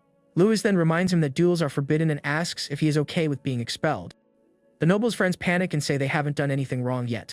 But the aggressor accuses the boy of attacking first and that it was self-defense. With his hand full of energy, the noble tries to attack our hero, who dodges with ease. The punch then hits one of the aggressor's friends right in the face, who was right behind him. With the impact, the boy flies away, leaving his companions completely shocked. Louis then turns with a smile and asks when he ever hit anyone there. The noble on the floor asks why he was attacked and says he doesn't understand anything. With a quick kick, our protagonist uses the energy to make the aggressor attack his own friend. The blow hits the other noble right in the stomach, who screams in pain from the unexpected impact. With that, the boy falls to the floor, and the group's leader is left confused about what is happening. The red energy then passes to another noble, who prepares to attack his companions. The boy is completely terrified as he realizes he can no longer control his body. Louis then uses his technique to make the noble trip and knock down all the other aggressors. With that, they all fall to the ground like a real domino effect of students. One of the nobles who was hit furiously asks why he was attacked, and the other denies everything. Desperate, the aggressor points at our hero and says that it's all the commoners' fault. With a smile, the young man tells them not to blame others just because their bodies feel strange. The group's leader then accuses the boy of controlling his body and calls him a monster. With a sinister look, the protagonist repeats the word monster and glares at the noble with contempt. Frightened, the aggressor asks what he is going to do, and the boy approaches menacingly. Suddenly, the purple-haired boy touches Louis's shoulder to try to calm the situation. Our protagonist then faces the boy, who seems to be asking him to let it go. With that, Louis turns to the nobles and asks if they want to go see the director to complain. Terrified, the aggressors shout that he is not normal and flee, promising that he will pay. The purple-haired boy then introduces himself as our protagonist's new roommate. Louis just stares at his new roommate, who seems very shy and introverted about the situation. On his pillow, the young man can see the name of his new roommate, Cara Candice. The protagonist then calls for his new roommate, who simply walks away without saying anything. With that, the young man is left standing alone in the room with the mess from the fight still on the floor. With a smile, he thinks that he was ignored and that his roommate seems to be the type who gets bullied. While tidying up the room, he reflects on the hectic first day and hopes the ritual will be peaceful. The scene then changes to night in a temple where two people are in a very dark place. Two figures observe a magic circle on the floor of the place. The next day, all the students gather in the Academy's grand temple for the magic ritual. Our protagonist then looks at the statue and wonders if that is the goddess of this world. A teacher then introduces the statue as that of the great creator of everything, the goddess Gaia. It is explained that a long time ago, the goddess Gaia created a world where humans and monsters coexisted. But over time, the monsters began to use their natural power to dominate all races. With that, dragons ruled the skies while giants dominated all the land of the world. The seas were controlled by krakens, and the power struggle between them bathed the world in red. Because of this, countless humans were lost during that entire period of chaos. The goddess then became furious and decided to bless the humans who had no magical power. Thus, humanity created arcane martial arts and became the new rulers of the world. The teacher then says that now they will receive the blessing and awaken the magic in their bodies. Lewis is frustrated because once again, there was no mention of the legendary first hero. Kara, who is beside him, notices the expression of discontent on his roommate's face. Suddenly, the teacher calls the attention of the two boys, who are surprised by the situation. The teacher then points to the side and tells the two boys to follow him for the ritual. He leads them to two platforms and says that if they have talent, they will feel the elements. But with a serious look, the man warns that if they don't feel anything, they are complete trash. Our protagonist glares at the teacher with a cold look, unfazed by the threat. The man continues, saying that the academy doesn't need untalented students like them. With that, the teacher announces that the ritual will begin and tells everyone to sit on the floor. The boy then wonders if that teacher hates him for some unknown reason. It is explained that the four elements, earth, fire, wind, and water, are the foundation of that world. The teacher then tells them to sharpen their minds under the goddess's blessing to feel the elements. With a magic circle in his hands, the man begins to pray to the goddess in the sky. He then asks for the goddess to bless all the students present in the temple. Suddenly, a fire energy appears at the ritual site, to the surprise of all the students. Next, a water energy also appears, glowing with a very intense blue light in the air. With that, a beam of light hits the goddess's statue, which begins to shine brightly on the altar. The statue's eyes then glow with a golden and powerful energy for all to see. The entire statue is covered in a golden light and a magic circle appears on the temple floor. Suddenly, one of the nobles who provoked Lewis before is hit by a ray of golden energy. Then an image of the goddess appears in the starry sky with a golden and very bright aura. The other students are amazed by the beauty of the elements floating all around in the air. One of the boys celebrates that fire chose him, while another gets the water element. Suddenly, a huge fire and earth energy explodes around Neil, to everyone's surprise. One of the nobles shouts in shock that the commoner managed to awaken two attributes at once. Another then wonders if the raid head is a genius because he controls magic with great ease. Neil then lets out a malicious laugh and shouts, "This is the power he always dreamed of having." The energy expands throughout the temple, showing the incredible control he has over the elements. With a battle cry, the boy says the elements will have to obey him no matter what. He then turns and faces our protagonist and his roommate, who have not awakened anything yet. The redhead says that someone who doesn't awaken cannot be his rival and tells Lewis not to disappoint him. One of the nobles then notices that no element is gathering around our hero. Meanwhile, the young man is surrounded by a dark aura and wonders why he feels nothing. The boy questions if it doesn't originally belong to that fantasy world. But he remembers feeling a strange power when he fought Cain at the Aranka mansion. Now the protagonist feels his mind being suffocated by something strange and dark. A dark energy surrounds him, and he feels as if he is being pulled into the darkness. With clenched teeth, the young man tells himself that his will is not that weak. Remembering his past life, the boy shouts that he won't be broken so easily again. With that, he releases an explosion of blue energy that pushes the darkness away from his body. The shockwave expands throughout the temple with impressive force and power. A huge beam of golden light then shoots up to the heavens, surprising all the other students. The young man then opens his eyes and is shocked to see that they are filled with colorful lights. The protagonist then wonders if the four colorful lights he sees are the elements. The teacher is completely shocked because he used a magic circle to isolate his mind. With a surprised look, the young man reaches out his hand to a sphere of blue energy. But the sphere of light suddenly moves away, leaving the boy a bit confused by the situation. He then wonders why he can feel the elements but can't touch them in the air. With that, the boy tries to grab the spheres, but they keep dodging his hands in the air. Lewis gets very annoyed with the situation and says that it's a real pain to deal with. The teacher then smiles and says he is mistaken if he thinks he will awaken just by escaping. It is then revealed to be a confinement magic circle that blocks the flow between spirit and element. In addition, a magic orb weakens the link between people and the elements they use. With that, the teacher warns that he has enemies determined to crush him at all costs. The man then tells the boy to sit and wait in despair until the end of that magic ritual. The scene then changes to night, and the other students begin to leave the academy's temple. The nobles mock the two and say that the only one who matters is Neil, the first-place winner of the exam. Our protagonist remains with his eyes closed, with a very serious expression on his face. Beside him, Kara also seems very focused and faces the situation with great seriousness. Suddenly, Kara points to the floor and asks what's wrong with the temple floor. With a slight smile, the purple-haired boy simply reveals that it is a trap. Our hero then understands the situation and is completely furious with that revelation. The young man then gets up and assumes a fighting stance on top of the confinement circle. With a powerful punch, he hits the floor with all his might to break the magic circle. But the boy is completely shocked to see what happens next with the trap. Even with the floor broken, the confinement circle remains intact and glowing on the ground. Kara then shouts for him to hurry and points to the item that is causing all of this. With a smile, our protagonist thanks his new roommate for his help in the ritual. The young man then wonders why something like this would be there, and if it was just a coincidence. But with a serious look, he realizes that it was definitely not a simple accident. From a distance, the teacher observes the scene and seems very annoyed with what just happened. Without caring about the teacher, the boy says that now the real part of the ritual will begin. With that, a blue aura surrounds him, and he concentrates to finally awaken his magical power. Suddenly, all the elements begin to fly at high speed towards our hero. With that, the lights create a vortex of energy around him with impressive power. The other students are shocked and say that the vortex is just like the first place winners. At the center of it all, our protagonist is surrounded by a very powerful elemental energy. The teacher is furious and wonders how the boy managed to awaken even with the trap. Suddenly, a hand touches his shoulder and stops from doing anything else foolish. The man then calls him director, who tells the teacher to calm down and not do anything else. Frightened, the teacher bows in respect and agrees to stop his evil plan for good. The other students wonder why the director is there, and if there is a secret between him and Lewis. Furious, the teacher thinks that his plan was almost exposed and that the director appeared at the worst possible time. The scene then shifts to the teacher walking alone down a very empty hallway. He then approaches a man who is sitting calmly by a fountain in the courtyard. The teacher says his plan failed, and the other man tells him to stay out of trouble. With a look of contempt, he says our protagonist was lucky to have escaped the trap. Meanwhile, the director tells Kylie to keep an eye on Sid's movements for now. With a serious look, the Grandmaster says he has already removed all obstacles from his path. Aronian then says that now everything depends on the boy and watches him from a distance with attention. With that, our protagonist is surrounded by a very colorful and powerful elemental aura. Floating in the air, the young man thinks he finally understands what Cain was talking about regarding the elements. The scene then goes back to the library where Cain explains that the elements are the basis of everything. The boy then wonders why monsters use magic from birth and humans don't. As he reflects on this, his noble friend remains by his side, waiting patiently. Then the hair reveals that inside monsters, there are magic crystals that give them power. These crystals contain various elemental powers, which is why monsters have a high affinity for them.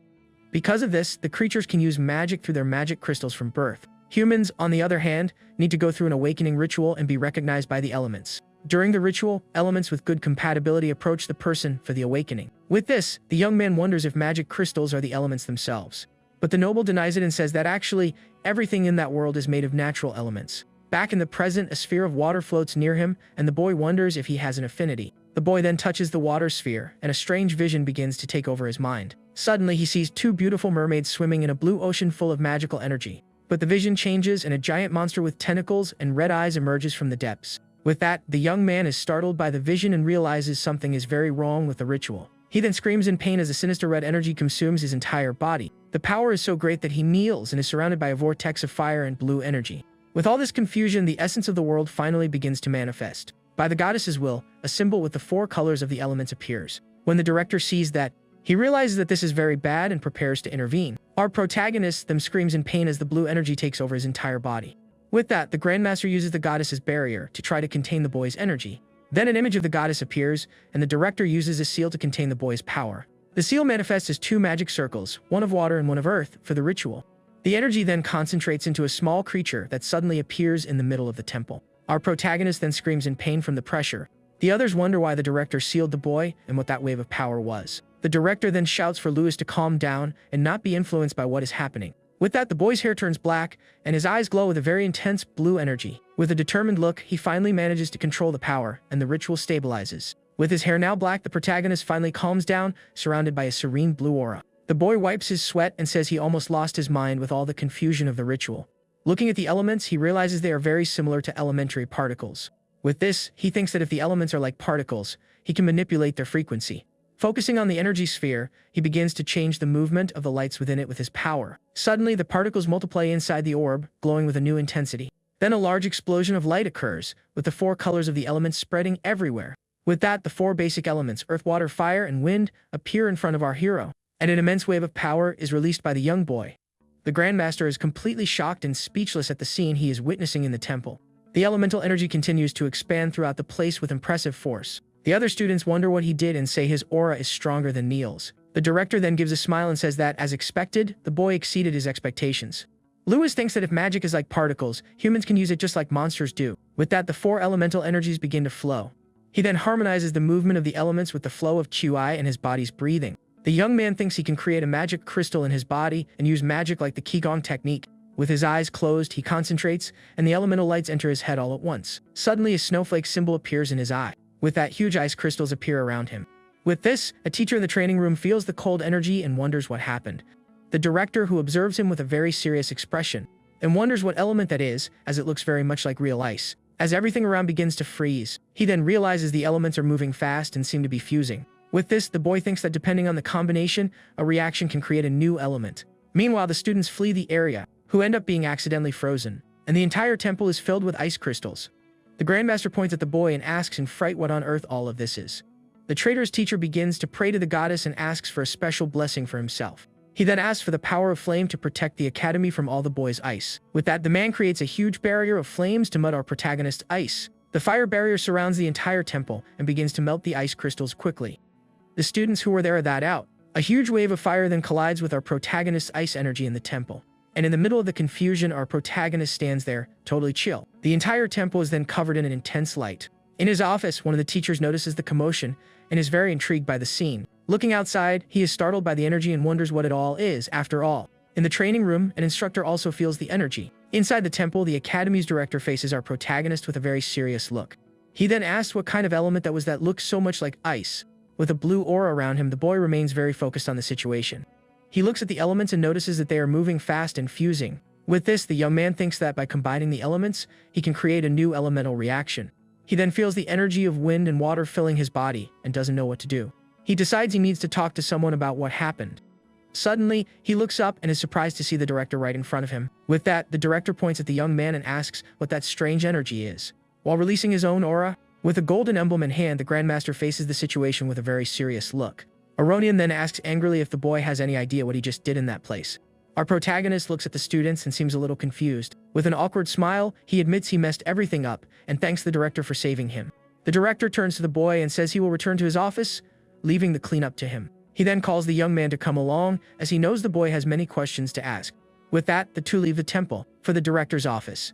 Once in the office, Aronian congratulates him and says he awakened all 4 attributes at once. With a confident smile, the young man confirms the academy director's words. He then shows his control and makes the 4 elemental spheres float in his hand. Aronian is shocked and says his talent is real because he already controls the elements smoothly. With that, the Grand Master hands him a book and says it will help him study magic.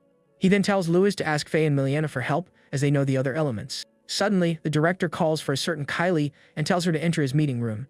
With a green aura, a woman appears in the room, and the protagonist is surprised by the scene. The Grandmaster then introduces her as his trusted assistant to our protagonist. Aronian then reveals that from now on, the woman will be responsible for protecting the boy. With a serious look, Kylie tells him to go somewhere else, and the young man is very confused. Arriving in a training room, the director says he has reinforced the walls with his earth magic. The assistant then asks the boy to show her his new higher class element.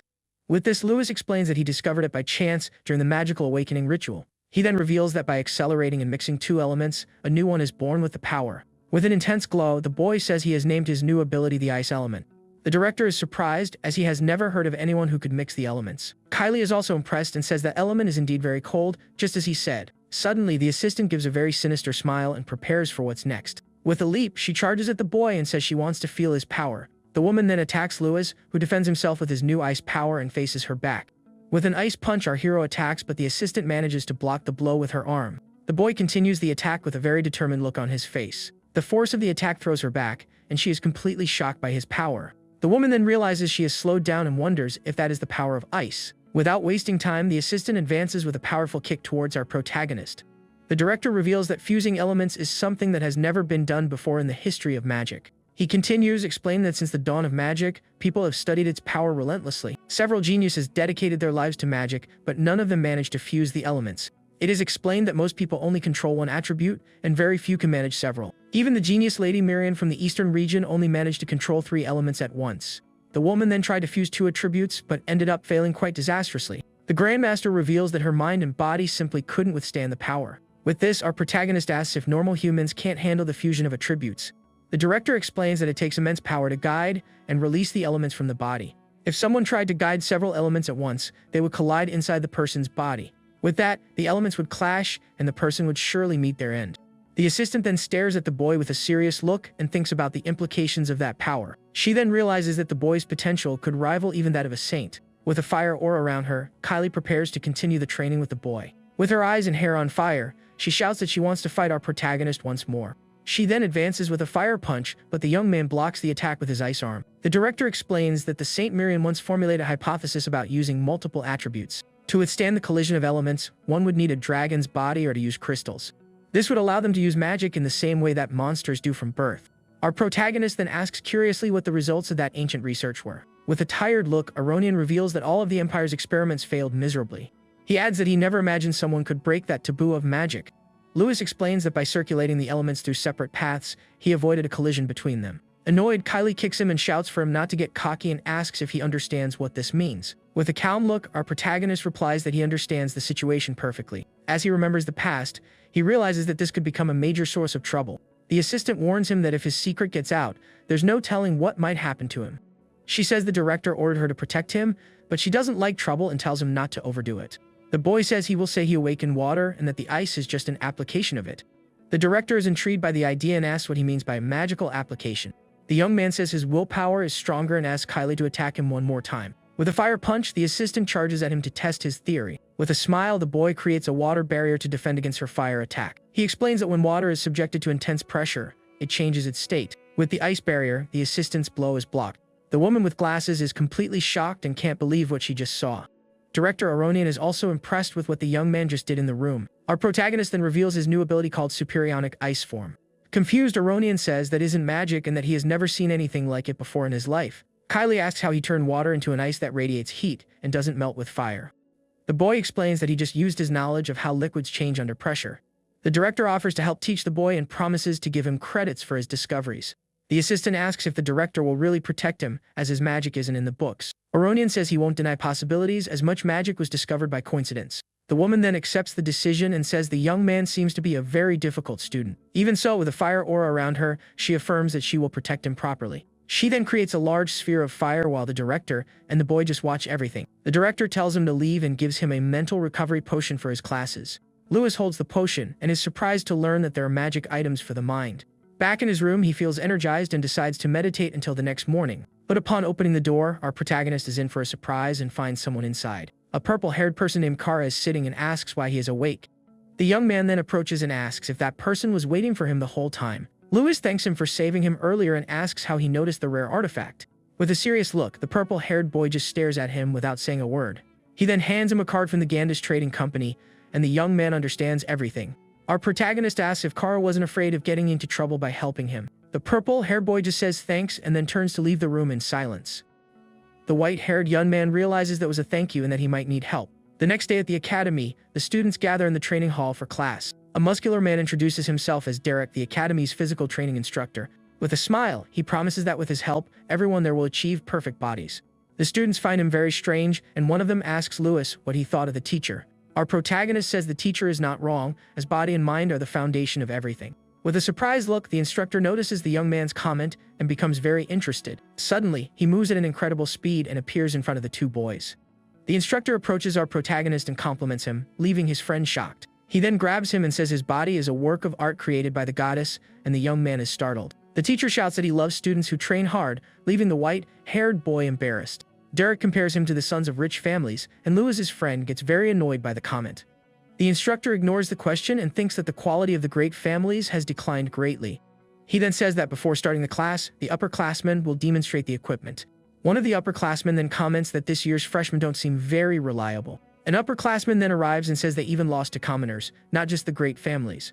With a look of contempt, he states that he will show the difference between apprentices and real fighters. Lewis's friend then comments that this is the academy's tradition to intimidate the freshmen. Instructor Derek tells them to stop talking and start the equipment demonstration.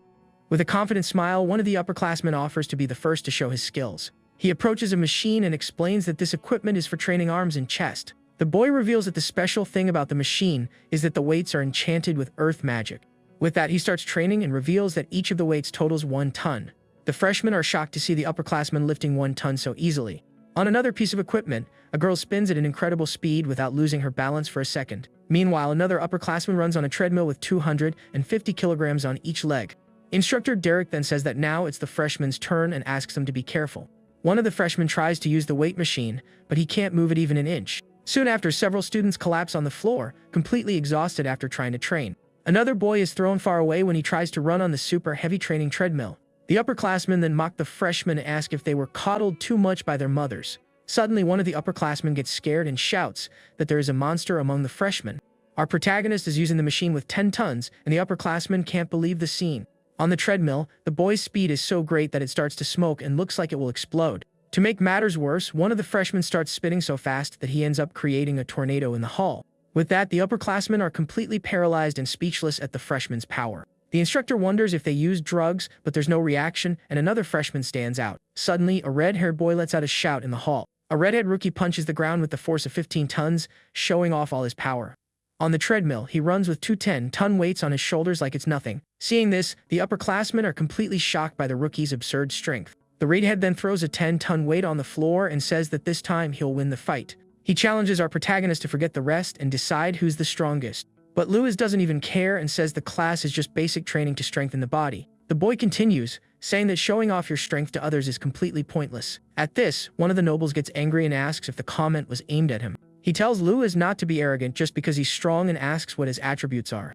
The redhead then reveals with a smile that he has dual attributes of fire and earth. The others are surprised because a commoner awakening fire and earth would be a huge deal. Then Neil asks what the protagonist's attribute is, who reveals he has the water element. Hearing this, the noble who provoked him starts laughing mockingly and loudly.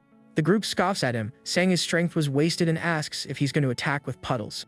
Lewis doesn't understand the reaction and asks what's so funny about the water attribute. Other students explain that this element only has one main attack ability. One boy says that because it's more for defense and support, it's a power looked down upon by everyone. The protagonist stares at the element in his hand, wondering why it's so mocked. The nobles shout that his future is grim because there has never been a water grandmaster. They tell him to behave and stick to support, but Lewis tells Miliana not to worry. With a serious look, Lewis asks if someone with water can, at most, become a master. A noble then scoffs at him, saying that's common knowledge and that commoners know nothing. At this, Kane and his friends get angry and shout that the nobles are the ones who know nothing. The two groups face off, and a commotion is about to start among the students. But an upperclassman interrupts and asks the instructor if they were called up as examples. He explains that to use magic, you need to strengthen your body by taking hits on purpose. With that, the boy proposes a friendly match that can also serve as endurance training. He then faces Lewis, saying he'll show him firsthand how useless water is. Then Kane warns that he is Sheet's older brother and that he wants to take the boy down. The protagonist says no such thing as a better or worse attribute, and the upperclassman asks if he accepts. With his friends behind him, the young man agrees to fight the upperclassman to prove his point. The upperclassmen look at the group of freshmen with very mischievous smiles on their faces. Kane worries about his friend, but Lewis tells him not to worry because he'll be fine. The instructor then rules that magic can only be used in the central area of the hall. Additionally, he warns that it is strictly forbidden to dodge opponents' attacks. At this, the redhead starts laughing like a maniac with his mouth full of fire. He gets excited and shouts that he'll finally have a fair fight, surrounded by a fiery aura. With a very insane look, he shouts for the weaklings to come at him with everything they've got. Sheet's brother ignores the redhead and says he'll deal with the water boy first. The upperclassman then prepares to use his arcane martial art with a golden energy. Sheet's brother then uses a golden light and prepares his first attack in the arena. Our protagonist just stares at the light with a serious expression on his face. With that, the noble uses his technique and creates an earth armor around his body.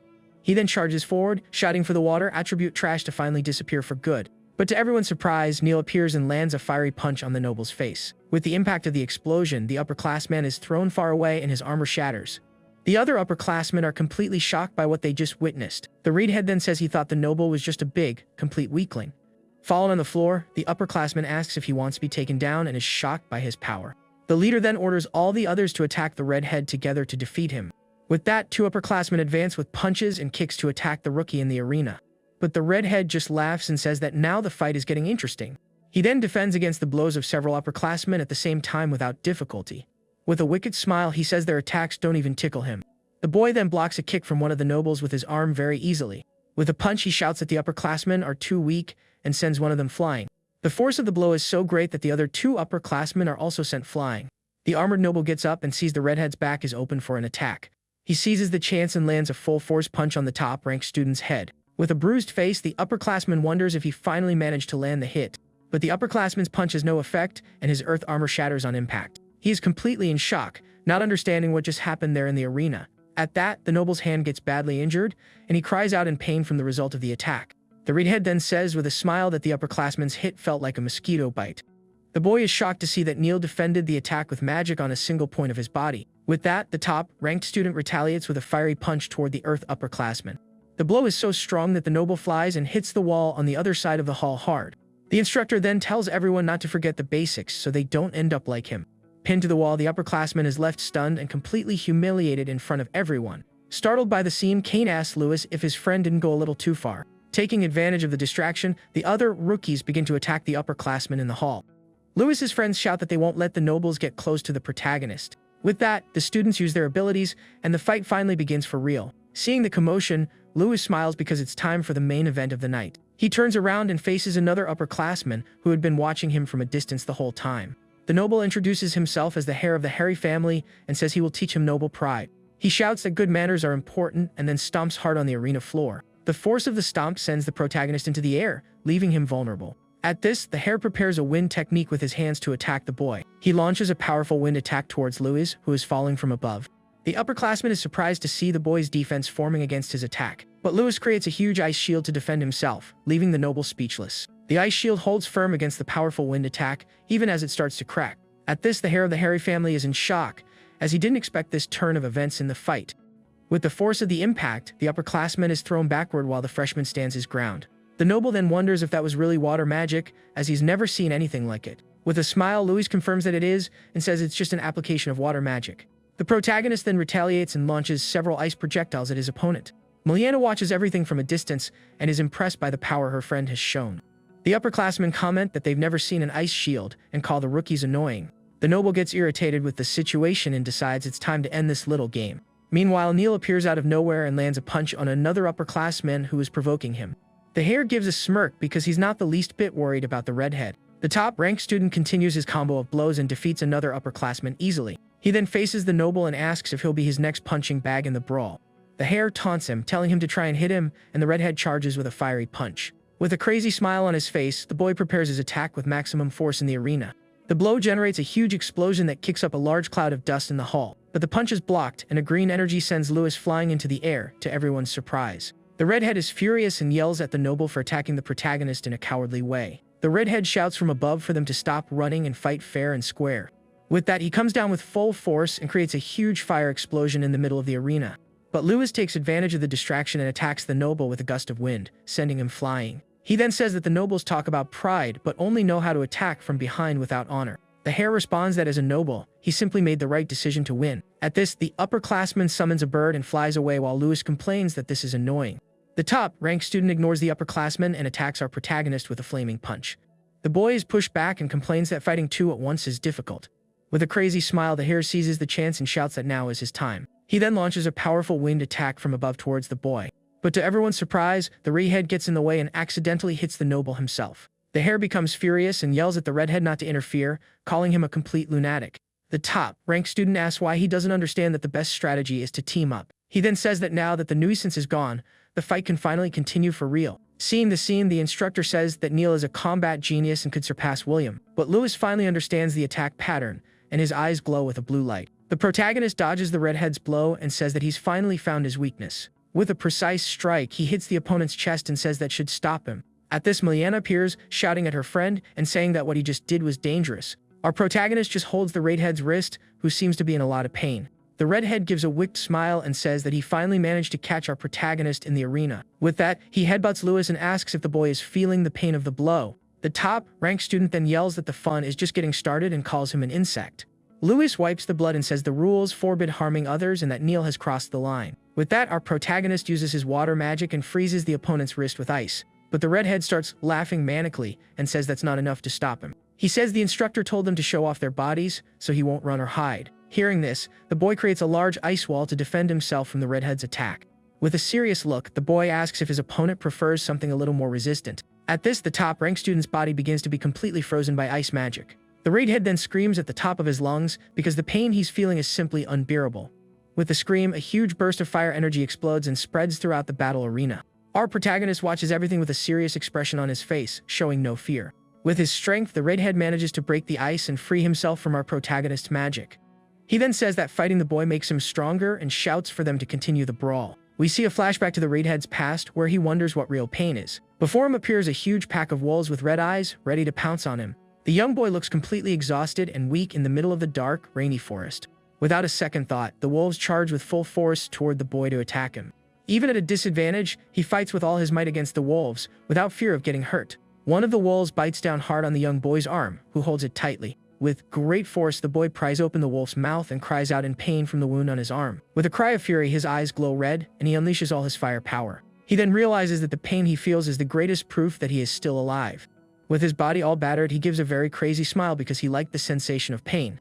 The boy then says that pain is what makes him stronger and helps him evolve in battle. He believes that only the strongest can survive in this cruel world. With that, we see that he took down all the walls by himself in the middle of the dark forest. It is for this reason that the young boy developed a strange taste for feeling pain. Back in the present, he shouts that he wants to feel even more pain and prepares to attack. The redhead jumps towards our protagonist and shouts his name to continue the fight. The redhead says the two of them are the same and calls the monsters hungry for more power. Lewis then prepares for the attack and creates several water hands to defend against the blow. The water hands manage to catch the fire punch and stop the redhead's attack in mid-air. With that, he diverts the blow to the ground, causing a large fire explosion in the arena. The top-ranked student is impressed by the water boy's incredible skill in the arena. The protagonist then seizes the opportunity and lands a powerful kick on the opponent's head. But the redhead blocks the kick with his arm and smiles because he liked the pain he felt from the blow. The two begin to exchange several blows, and the redhead shouts that this is the best thing ever. Kane asks if it's a good idea to let Neil continue, and Miliana says to stop him after the fight. The redhead shouts that it's not over yet and advances with a punch full of fury and power. Lewis dodges and thinks about how to stop his friend without breaking the school rules. With an ice strike to the back, the boy shouts for the top-ranked student to calm down once and for all. Then he leaps in the air and uses his ice storm technique against the opponent. The redhead is caught by the attack and gets trapped in a large ice wall, laughing at the pain. But he begins to use his fire magic to try to break free from the protagonist's ice. His hand glows with an intense fire energy that slowly melts the ice. His arms and legs are also surrounded by flames to help break the ice. The instructor watches everything with a smile and says the fight is getting very interesting. With his fire aura, he shatters the ice and says he won't go down that easily in the arena. With an insane look, he shouts that he wants to continue the fight and prepares to attack again. But out of nowhere, a powerful fire attack hits the ground and interrupts their fight. Lewis is surprised by the interruption and recognizes the person who just arrived. A girl with glasses steps on the fallen redhead and says he has gone too far with the brawl. With an annoyed look, she calls him a muscle-bound idiot and seems very angry about the situation. The instructor approaches her and says she's gotten even cuter since the last time. He asks if she forgot the principal's warning, but the girl tells the pervert to back off. The blonde man says her words hurt and that he was just testing the student's potential. Kylie says she hopes he's not just an idiot because she was sent to protect Lewis. Surrounded by fire, she informs him that the principal wants to see him and sent the message himself. The instructor creates a fireball and complains that it looks like he's going to get another lecture. He then looks at the students and wonders just how far the strength of these rookies can go. Meanwhile, Lewis and his friends celebrate their victory against the upperclassmen in the arena.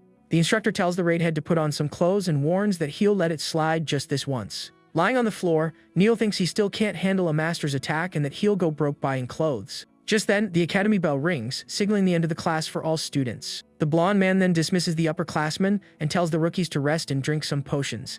Kane then comments that in over 100 years of the academy, this is a very rare occurrence. The protagonist is confused and replies that he didn't see anything about this in the documents he read. His friend explains that it has only happened 3 times and that great masters emerged from those classes. Kane reveals that the most recent one was when their parents were students at the academy. Injured, the defeated upperclassmen plan to get revenge on the 2 rookies from behind the scenes. But the leader tells them not to rush, as they will have plenty of chances for revenge in the future. He says it doesn't matter how much of a genius they are because their fate is in their hands. Far away, a girl asks Miliana what she thought of the technique Lewis used. She replies that his talent is insane and that no one has ever used such strange techniques. At this, the girl becomes worried because she needs to create more attack options with her water attribute. Her friend then comforts her, telling her not to stress because she's only 16 years old. But Miliana replies that she needs to do her absolute best for the sake of her entire family. Her friend then shouts to Lewis and says that Miliana really wants to talk to our protagonist. The students wonder if it's a confession, and one of them says she looks like her mother. He approaches and her friend asks if he can teach his water magic to Miliana. With a smile, the boy agrees and says of course, because they are friends now. At this, the girl becomes thoughtful and repeats the word friends, quietly to herself. The protagonist is a little surprised by the blue-haired girl's unexpected reaction. She then warns that she might cause him trouble in the future and asks if he won't regret it. The young man replies that of course he won't and says with confidence that he would never betray his friends. But the girl still seems worried and says she doesn't want to drag him into her problems. With that, the young woman runs off and her friend shouts her name, very concerned. The friend then apologizes to Lewis and runs after Miliana to try and catch up to her. The boy smiles and thinks that everyone has their problems and maybe he's the most problematic one. With that, he turns to Kane and asks if his friend knows anything about Miliana. The blonde boy explains that she is the only daughter of the Royce family and the granddaughter of a grandmaster. He says the family lost influence after her grandmother's passing and that Faye knows more. The protagonist turns to Kara and asks if she has any information on the matter. The purple-haired girl replies that her family came into conflict with the association. The boy understands that her problem has to do with that and asks if she knows anything else. He then sighs and says it's all for now, and they have to ask them later. Elsewhere, a man tells the students to be quiet and says that magic is a blessing. He introduces himself as Sid and says he will teach them how to use magic and arcane martial arts. Kane asks his friend what's wrong, and Lewis says he feels like the new teacher hates him. At this, Sid appears and tells them both to be quiet because he hates having his class interrupted. The professor then takes a credit from both of them, leaving the young men very annoyed with the situation. He glares at Lewis and says that if he keeps breaking the rules, he'll soon be out of credits. The instructor takes another credit from the boy and tells him to learn to behave like a noble. With that, the professor shows off his magic and creates a large sphere of golden energy in his hand. Sid uses his power to summon a huge stone warrior with a spear and a shield. The two friends are impressed by the earth magic and the giant size of the golem. The master says that to fight for real, you need to master both magic and martial arts together. He says that first, they must learn to manifest mana in a weapon like an apprentice. As he creates an energy sword, he explains that after that, they will become a true fighter. The professor tells them to control their mana with their body, mind, and their own movements. Sid then swings the light sword and attacks the large stone statue with full force. The students are left speechless and completely shocked by the demonstration of power. He explains that this is arcane martial art and whoever deals the most damage to the statue earns credits. But first, he teaches them how to attack with magic and tells them to form groups by elemental attribute. The water students are sent to the side to practice arcane armor and warm-ups. Two students then start laughing and mock the water users, calling them punching bags. They comment that she won't attack the statue and will never become a great master. Miliana clenches her fists with determination because she needs to prove her strength to a certain person. The boy approaches and asks if this person is from the association and what is happening. The girl gets nervous and says it's nothing and that it has nothing to do with him. Lewis then reflects on why his friend focuses so much on offense instead of support. She shouts that she wants to restore her family's honor, and for that, she needs to attack and defend. He replies that the goddess wouldn't create an incomplete attribute and that there must be an attack spell. Miliana reveals that she's tried everything, but water lacks the firepower to be a grandmaster. Just then, a student approaches and asks the girl to use a water shield for him to warm up. With a serious expression on her face, the young woman creates a water barrier to defend herself. The other student's attack is easily repelled by the girl's powerful water shield. Seeing the scene, our protagonist remembers his past life in a water master. In the past, he was mocked for studying martial arts even with his frail body. People called him a failure and stole all his important research. Ghosts from his past told him to give up on his dreams and just wait for his end. Back in the present, he smiles because the girl doesn't give up, even knowing her weakness. The protagonist then decides that just as he did with Cain, he will show her a new path. He approaches and places his hands on the girl's shoulders to guide her mana flow. With that, he creates a huge ice shield that defends against another student's attack. Louis says he believes in water's potential and asks his friend to watch his technique. He then raises his hand and calls out to the instructor, asking to attack the statue too. Sid glares at him and warns that if he doesn't cause any damage, he will lose credits in today's class. Louis denies it and says he thought of a better way to increase water's attack power. The other students mock him, saying that with pure water, he won't even make a scratch. Miliana gets worried and says the statue is a rare artifact that water won't damage. But the boy comforts her and tells her not to worry because he has a plan in mind. With that, he walks alone into the arena, preparing to attack the stone statue. He then picks up some sand and thinks of a saying from his world about the weak overcoming the strong. With the sand in his palm, the boy prepares to use a very powerful technique. At this, he combines the sand with high-pressure water and launches it at high speed. This combination becomes a powerful weapon capable of cutting through anything in its path. The blue energy shines brightly as the young man prepares his special attack. With a swift motion, the protagonist launches the jet of water and sand at the statue. The students don't understand what he did, but upon closer inspection, they are completely in shock. The attack goes through the golem's shield as if it were nothing and cuts it with ease. Seeing the result of the technique, Professor Sid is left speechless and utterly shocked. The powerful blade of water and sand cuts the statue's shield in half with absurd precision. With a smile on his face, Louis shows everyone the true power of water magic. Later that night, the three friends walk together through the academy's courtyard. Kane comments that the look on Professor Sid's face when he saw the attack was a true work of art. He says the professor turned pale and ran out of the room as soon as the class was over. Our protagonist says he was so focused that he didn't even notice the professor's reaction. Kane says that regarding the water magic, they should follow Faye's suggestion because she tries so hard.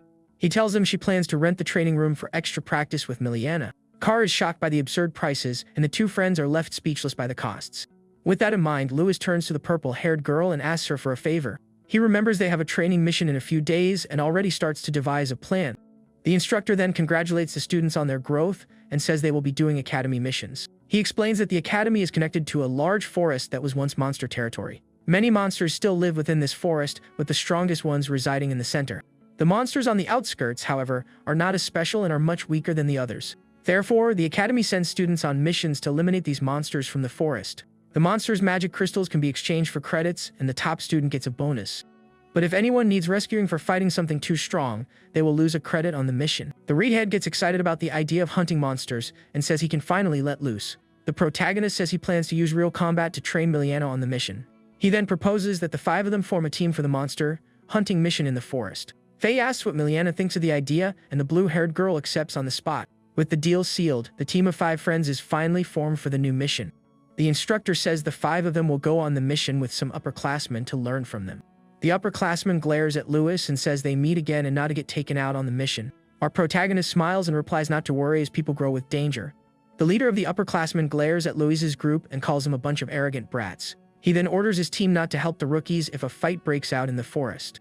Kane whispers that the upperclassmen will lure them into the forest to fight stronger monsters. But Lewis says that's a good thing, as strong monsters drop much more valuable magic crystals. With that, the group of nobles led by the boy with the bow and arrow enters the dark forest. Right behind them, our protagonist team follows closely for the start of the hunting mission. The 2 groups then walk side by side towards their first destination in the vast woods. One of the upperclassmen comments that the forest was behemoth territory and suggests a fight. He mocks the rookies and says they can't even handle a fighter-class monster. But suddenly, a huge bear paw smashes into the ground right in front of the students. The noble who is mocking them is completely terrified by the monster's appearance. Before them, a giant bear with red eyes appears, and he identifies it as a great bear. The upperclassman climbs a tree and says he's just going to watch because the monster is nothing to them. However, the leader of the upperclassmen thinks that bear is one of the strongest in the region. Without wasting any time, Louis shouts for everyone to assume their battle positions against the monster. The enormous great bear lets out a very loud roar and prepares to attack the group of students. Faye then charges forward with her flaming sword and attacks the monster with a powerful fire strike. The girl's attack explodes on the bear's chest, but she is sent flying by the impact. With a swipe of its paw, the creature sends Kane flying into the air, leaving him vulnerable. But the blonde boy uses his wind magic and lands several cuts on the bear before hitting the ground. Kane then shouts that the monster's hide is as tough as rock and the blows have no effect. With that, the great bear retaliates with a powerful paw swipe that cracks the entire forest floor. But a fire arrow hits the monster squarely, making him even more irritated by the attack. The arrow explodes in flames, but the bear's thick hide withstands the impact without major issues. Kara fires the arrow, and Louis congratulates her on her excellent aim and very precise attack. The great bear becomes even more furious with the hit and prepares to attack the group again. At this, Miliana steps forward and uses her water magic to trap the huge creature in mid-air. Her technique then envelopes the monster with several water chains, completely immobilizing it. With that, the great bear is trapped inside a whirlpool with no way to escape the blow. She prepares to use her arcane martial art and end the fight once and for all. With a powerful spin, the girl throws the huge creature into the air with her water magic. The monster then falls hard into a nearby river, kicking up a large amount of water. Louis is surprised by the scene, and Faye explains that it's an original technique by Miliana herself. With a smile, the protagonist finds his friend's combination very interesting and powerful. Seeing her ability, he decides he can't be left behind and advances into the forest. He then runs towards the great bear, which is still recovering from the girl's blow. The protagonist prepares for a frontal assault and faces the monster with a serious look. With a leap, the boy launches several water blades at the giant creature. Louis then concentrates his mana and creates a sphere of blue energy in his hands. The boy combines the water with another magic and prepares an attack even more powerful than the last. He launches the combined energy sphere at the monster, which is still in the air. The energy sphere hits the great bear squarely with an explosion of light and steam. On impact, the monster lets out a roar of pain and is thrown backward by the force. Lying on the ground in a large crater, the great bear is finally defeated by the group. The friends are shocked, as they didn't expect water magic could cause so much damage. The protagonist explains that he used steam to cause internal damage since its hide was tough. Miliana then wonders if she can also use this technique with her water magic. With that, he tosses some rings to his friend, who is left confused about what's happening. The girl is surprised by the gift and asks her friend what those rings are.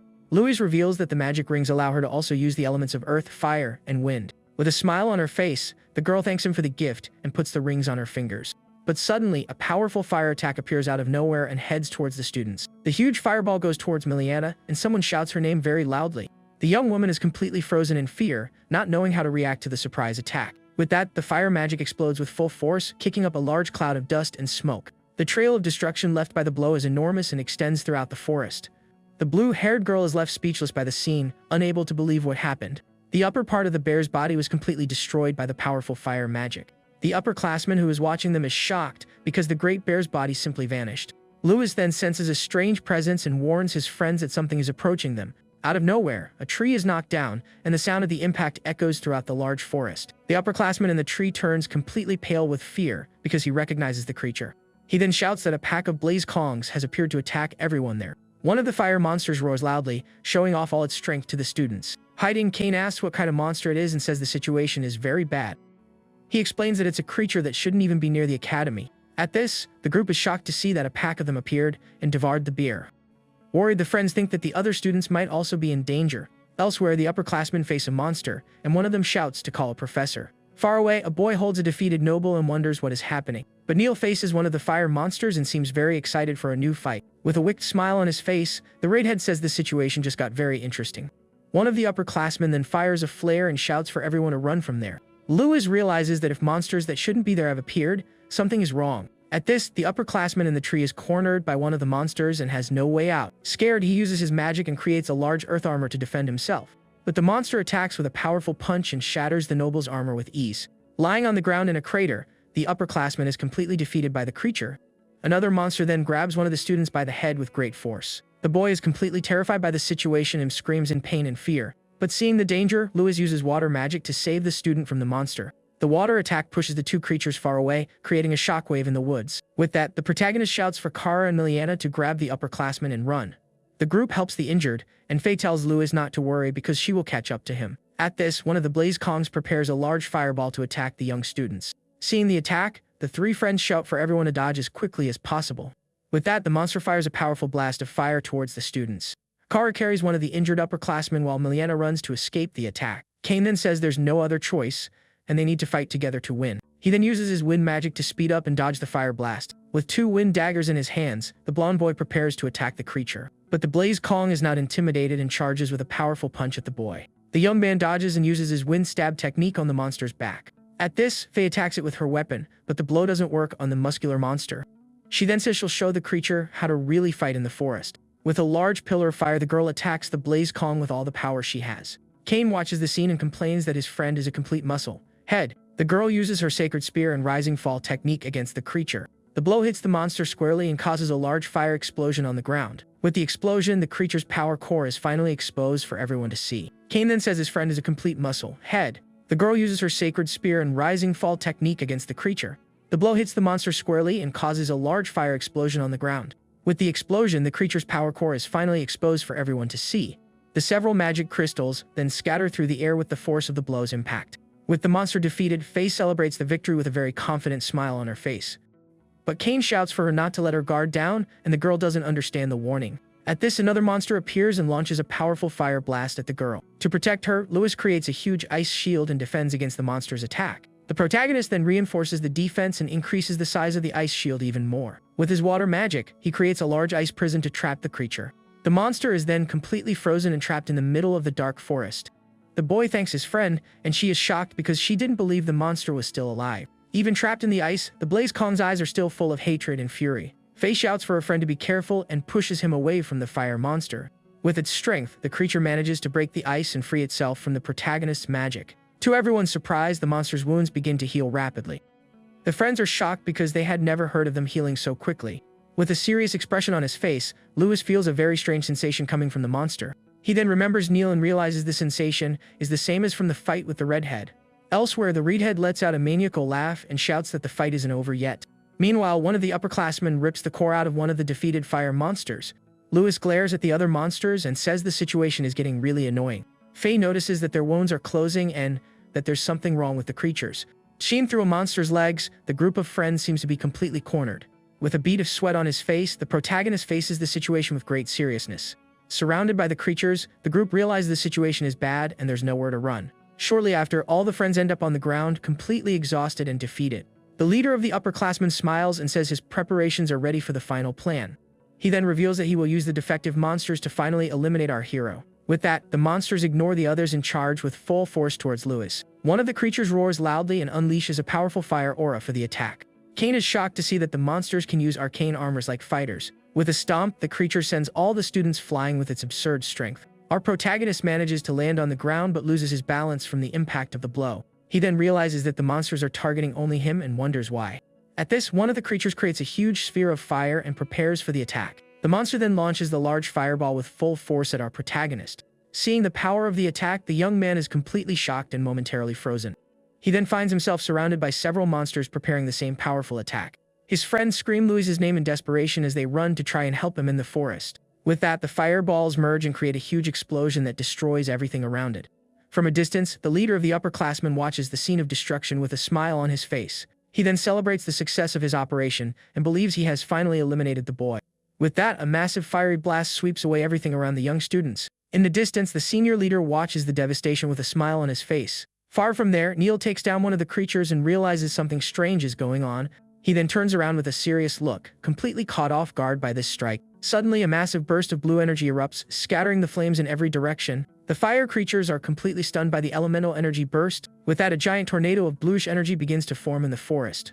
Kane and Faye look toward the center of the energy and are totally shocked by what they see. Right in the middle of it all, our hero appears floating, surrounded by a strong blue aura. His friends recognize him and are stunned to see his eyes glowing with power. The friends mention that only a master could control magic over such a large area. He speeds up his power circulation and reaches the master level, but this comes at a heavy cost. The strain on his body increases. He knows he is almost at his power limit. With a loud shout, he says he is going to end this and uses his ice breathing technique. Just like that, a huge wave of freezing energy rushes toward the fire creatures. The ice wave hits the creature's head on and starts freezing all of them. The strike spreads and freezes every single creature around them all at once. Our hero then uses his new power to create ice platforms and move around. He lands on one of the ice crystals and gets ready for the next strike. With a determined look, he dashes toward one of the frozen creatures. The fire creature becomes completely terrified seeing the boy getting closer. With an ice punch, the protagonist hits the creature right in the face.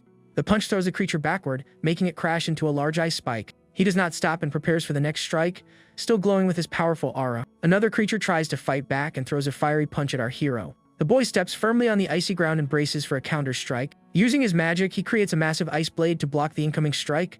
The creature's fiery punch is completely stopped by the thick wall of ice. Seeing this, two other creatures decide to attack the boy at the same time, but the protagonist creates two ice blades to strike back at the creatures. The ice blades pierce through the fire creatures, making them cry out in shock. Louis floats in the air with glowing eyes as he prepares his next magical move. With that, a large magical ice circle forms on the ground, trapping several creatures. He then activates his 8 trigrams technique and locks one of the creatures in ice. The fire creature struggles desperately but cannot escape the icy trap. Next, 2 other enemies are caught by surprise and pierced by ice spikes. Up in the sky, the protagonist manifests his ice soul, a sphere of pure freezing energy. He then uses the chain palm and unleashes all the stored power with a loud shout. At that moment, a wave of freezing power sweeps away everything in its path without hesitation. After the strike, Louis falls to his knees, totally exhausted from using so much power all at once. The result of his effort is a massive ice crystal with all the creatures trapped inside. Suddenly, bolts of energy travel through the ice and start zapping the creatures. The ice begins to crack, and the frozen creatures are shattered into pieces. Hiding away, Neil gets a headache and says he has felt this before, just as he suspected. Kane and Faye are amazed and point out that he defeated the group of creatures instantly. Louis realizes he can now control wind and water magic much more easily. His friend congratulates him on the great job and says he did not expect such a strong technique. Faye gets annoyed and tells them to stop chatting because they could be attacked again. But Louis smiles and says everything is fine now because the teachers have arrived to help. In the distance, we see several teachers sliding across the ice toward the students. The senior student gets angry seeing the backup arrive and says there is nothing left to do. He then clenches his fist tightly and activates some kind of mysterious power in his hand. The young man says they got lucky this time, but he ends up coughing in exhaustion and collapsing to the ground. Next, a large green energy tornado forms in the middle of the frozen forest. From inside the tornado, the headmaster appears and orders the immediate rescue of the students. The teachers land on the ice field and begin helping the other injured students. The headmaster walks up to the protagonist's group and asks if everyone is alright. Kane answers yes and explains that Louis took down several master-level creatures all by himself. The headmaster looks thoughtful, wondering how one student defeated so many creatures alone. Louis interrupts, saying the incident was not natural, showing a piece of the ice. The headmaster looks at the ice and wonders what that thing on the ground is. With a serious expression, he orders all the students to return to the academy. Back at the academy, Kane mentions that Louis earned a lot of credits from the incident. Meanwhile, our hero goes to a shop and the clerk asks why he is buying so many potions. A teacher then calls the protagonist over and asks for a quick word with him. She explains that the headmaster analyzed the creatures and saw that his suspicion was correct. Louis then asks with a serious face if the incident was caused by someone. The woman confirms and says the headmaster suspects impatient enemy forces. Since the emperor has not chosen an heir, it makes sense to target the children of his supporters. The protagonist tenses up, wondering if this is a battle for the throne's succession. He remembers the clash and realizes the creatures were targeting him specifically. The teacher then says she will keep investigating and will help however she can. She says goodbye and tells him to get stronger to live up to everyone's expectations. Louis looks at the potion in his hand and reflects on the words about becoming stronger. Without hesitating, our hero opens the green potion flask he just bought. He then tilts the flask and drinks the entire content all at once without a second thought. He tosses the empty flask and says that is the plan as he walks over to his friends. With a determined look, he says he cannot waste any time and needs to act right away. Somewhere else, Neil reports to his father that the modified creatures were a failure. He goes on to say that most of the bodies broke down, but a few did not. The person listening to the report is a mysterious man sitting in a chair. The boy finishes by saying some bodies were recovered by the academy. Looking worried, the mysterious man says it does not matter because the test subjects were made by another empire. He then picks up a photo of the protagonist and wonders if he is the cursed child. Neil says he already suspected it, and the terrifying aura confirms the boy's identity. His father then snaps his fingers and questions if the young man will actually get in their way. At that moment, a piece of paper catches fire and floats in the dark room. With a smile, he asks if his son happens to walk around dodging insects. Neil panics and says Louis is the cursed child who ruins everything. The man turns around, saying there is nothing to fear, and orders him to send the information to the guild. Neil is surprised and asks if he means the Arcanist Guild, and his father confirms. He says they will use the goddess's protectors since getting rid of the cursed child is their duty. Prince Vaughn says the enemy of his enemy is his ally, teaching how to handle problems without getting their hands dirty. The scene changes to an arena where Louis gets ready to start an intense training session. Glowing with a bluish aura, our hero takes a fighting stance and focuses on the match. Suddenly jumps in with 2 daggers and charges at the protagonist with a green aura. The friend attacks with his blades, but Louis dodges by quickly ducking to the ground. Without stopping, King continues his combo of strikes, but the boy manages to dodge every single one. The protagonist dodges one more time and gets ready to strike back with his magic. With a confident smile, he prepares to show the results of his training. His friend tries a new move, but Louis easily evades the boy's attacks. With his bandaged hand, he gets ready to use one of his new ice spells. Kane attacks with a fiery cross shape, but Louis creates a massive ice shield to defend himself. The powerful fiery charge clashes against our hero's ice wall. The ice shield withstands the impact and protects the protagonist from the strike. The clash of the attacks creates a massive blast that knocks both of them away. He lands and uses a wind spell to dodge a blast coming from another side. Louis now faces a mud creature and stays focused to avoid being caught off guard. Then, the boy stumps hard on the ground and creates several ice spikes to strike. The ice spikes rush quickly toward the mud creature in the arena. However, he stops his own attack with another ice wall that absorbs a blast. With that, a huge blast goes off and completely shatters his ice barrier. Kane and Faye show up and ask if the attack landed, confident they won this time. But Mariana says it is too early to celebrate since Louis has probably figured out their plan. The smoke clears and Louis appears without a single scratch, praising their great attack. He checks their progress, noting that Kane is faster and Faye has improved her spear skills. He also praises Miliana for using the mud to hide Kara's item, calling it a brilliant idea. Louis says everyone's growth is remarkable and admits he would have lost without his quick senses. Kane gets frustrated for failing again and not being able to reach his friend's level. Faye walks over and asks about the strange technique of feeling movements with energy. He explains it is a technique that uses spirit and magic circulation to sense everything. His friend then hands him a recovery potion, and the boy thanks her for the help. Kara looks at Louis with a thoughtful expression and says sometimes she thinks about something. The girl mentions she feels like he is not from this world, leaving Louis shocked. He chokes on his food and nervously asks why she would think such a thing. She explains that he teaches his techniques without hiding anything, which is quite unusual. Our hero then gives a slight smirk hearing his friend's words. He says it is because he is a kimoner and that everyone should get stronger together. Faye interrupts and says they should rest since they have martial arts class tomorrow. The girl warns him not to train alone because it would be a problem if he got too strong. Louis and Kane exchange a knowing look and say goodbye to their friends until the next day. The group leaves and our protagonist is left alone in the large training arena. He then grabs a large cloth bag he had set aside in one of the corners. Inside the bag, we see he is almost out of potions and needs more to keep going. Louis gets ready to drink one more potion to continue his tough training, but suddenly a hand grabs his arm, stopping him from drinking the green liquid. The teacher appears and asks what he is doing, since he already drank one yesterday. She warns him that if he keeps drinking these potions, his brain will turn to mush. The boy is unfazed and keeps holding the potion with a determined look. He remembers his promise to become a grandmaster and take over the orphanage. A vision of a mysterious ninja says he now understands why that person is after him. The image of a man with a tiger aura appears and tells him to prove his worth. Our hero also remembers the clash and how the creatures targeted only him. Back in the present, he keeps a firm grip on the flask with the green liquid. With a focused gaze, he thinks about the things he has to do and how he needs to get stronger for them. He says he is careful and that with the potion, he can double his training time. Louis then ignores the teacher and starts drinking the potion to keep training. The woman is left speechless and asks if what he says about being careful is actually true. Suddenly, a powerful aura of red energy bursts from the protagonist's body. The teacher is completely shocked to see the massive power he just unleashed. Suddenly, the teacher has a vision of herself with bunny ears, looking extremely strong. Our hero asks if he did something weird and thinks his magic flow has become smoother. The red aura fades and the teacher says no, while the boy looks relieved. But deep down, she wears a face of shock and worry over what she just witnessed. On the table and the floor, we see several empty recovery potion flasks. The woman then points to the flasks and asks in disbelief if he drank all of that. With an awkward smile, the protagonist confirms he drank all the potions by himself. She gets furious and yells that it is the 8th time he has swapped potions just this month. Lewis replies with determination that it is the only way to become a grandmaster. The teacher says it is not that easy and his body must be a total mess inside. Even in her cute version, the woman keeps holding his arm with a lot of anger. With that, she drags him away, saying they are going to run a test to see if something is wrong. The two of them then arrive at the headmaster's large office to run the exam on the boy. The headmaster takes a tiny sample for testing and drops it into a green potion. The protagonist's essence mixes with the liquid, which starts to glow and swirl. He analyzes the result and says it is strange, because there are no signs of mental damage. The teacher then reports his unusual behavior and how he suddenly acted strangely. She says he looked like a monster and unleashed a terrifyingly hostile aura. The headmaster finds the story concerning but suggests it might have been an enlightenment. He then wonders if this is not just one more trait of the cursed child.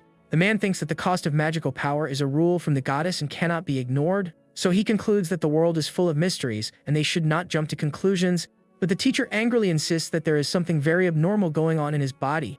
The three of them stay silent while the headmaster paces the room with a thoughtful look.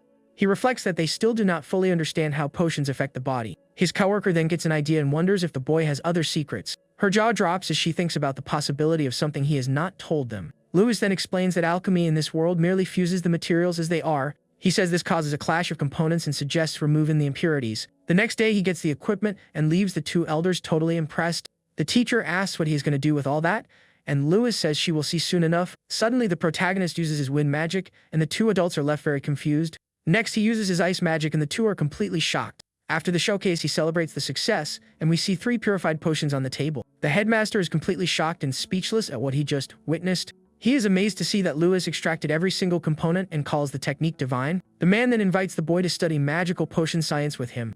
With a smile on his face, Lewis accepts the offer and says it is the highest honor for him. The headmaster is happy and pats him on the head, saying he will give him double credits. The teacher watches the scene with crossed arms, wondering if he has any weaknesses at all. The scene shifts to nighttime, with the full moon shining in the sky through the window. Our hero reads a book and discovers that magical power comes from the potion itself, which is made from plants. He understands that plants need soil and water to grow and concludes they are symbols of life. Suddenly, a strong aura of green energy bursts from the protagonist's body in the room. The headmaster and the teacher come rushing in, wondering what is going on this time. With glowing eyes, he says that is enlightenment, leaving the two of them stunned. At that moment, a large plant with white flowers starts growing out of the boy's body. The headmaster is astonished and wonders what in the goddess's name that is. The plant grows and spreads all over the room, driven by the 2 powers of creation. He says it is no big deal, just providing moisture so life can sprout from the earth.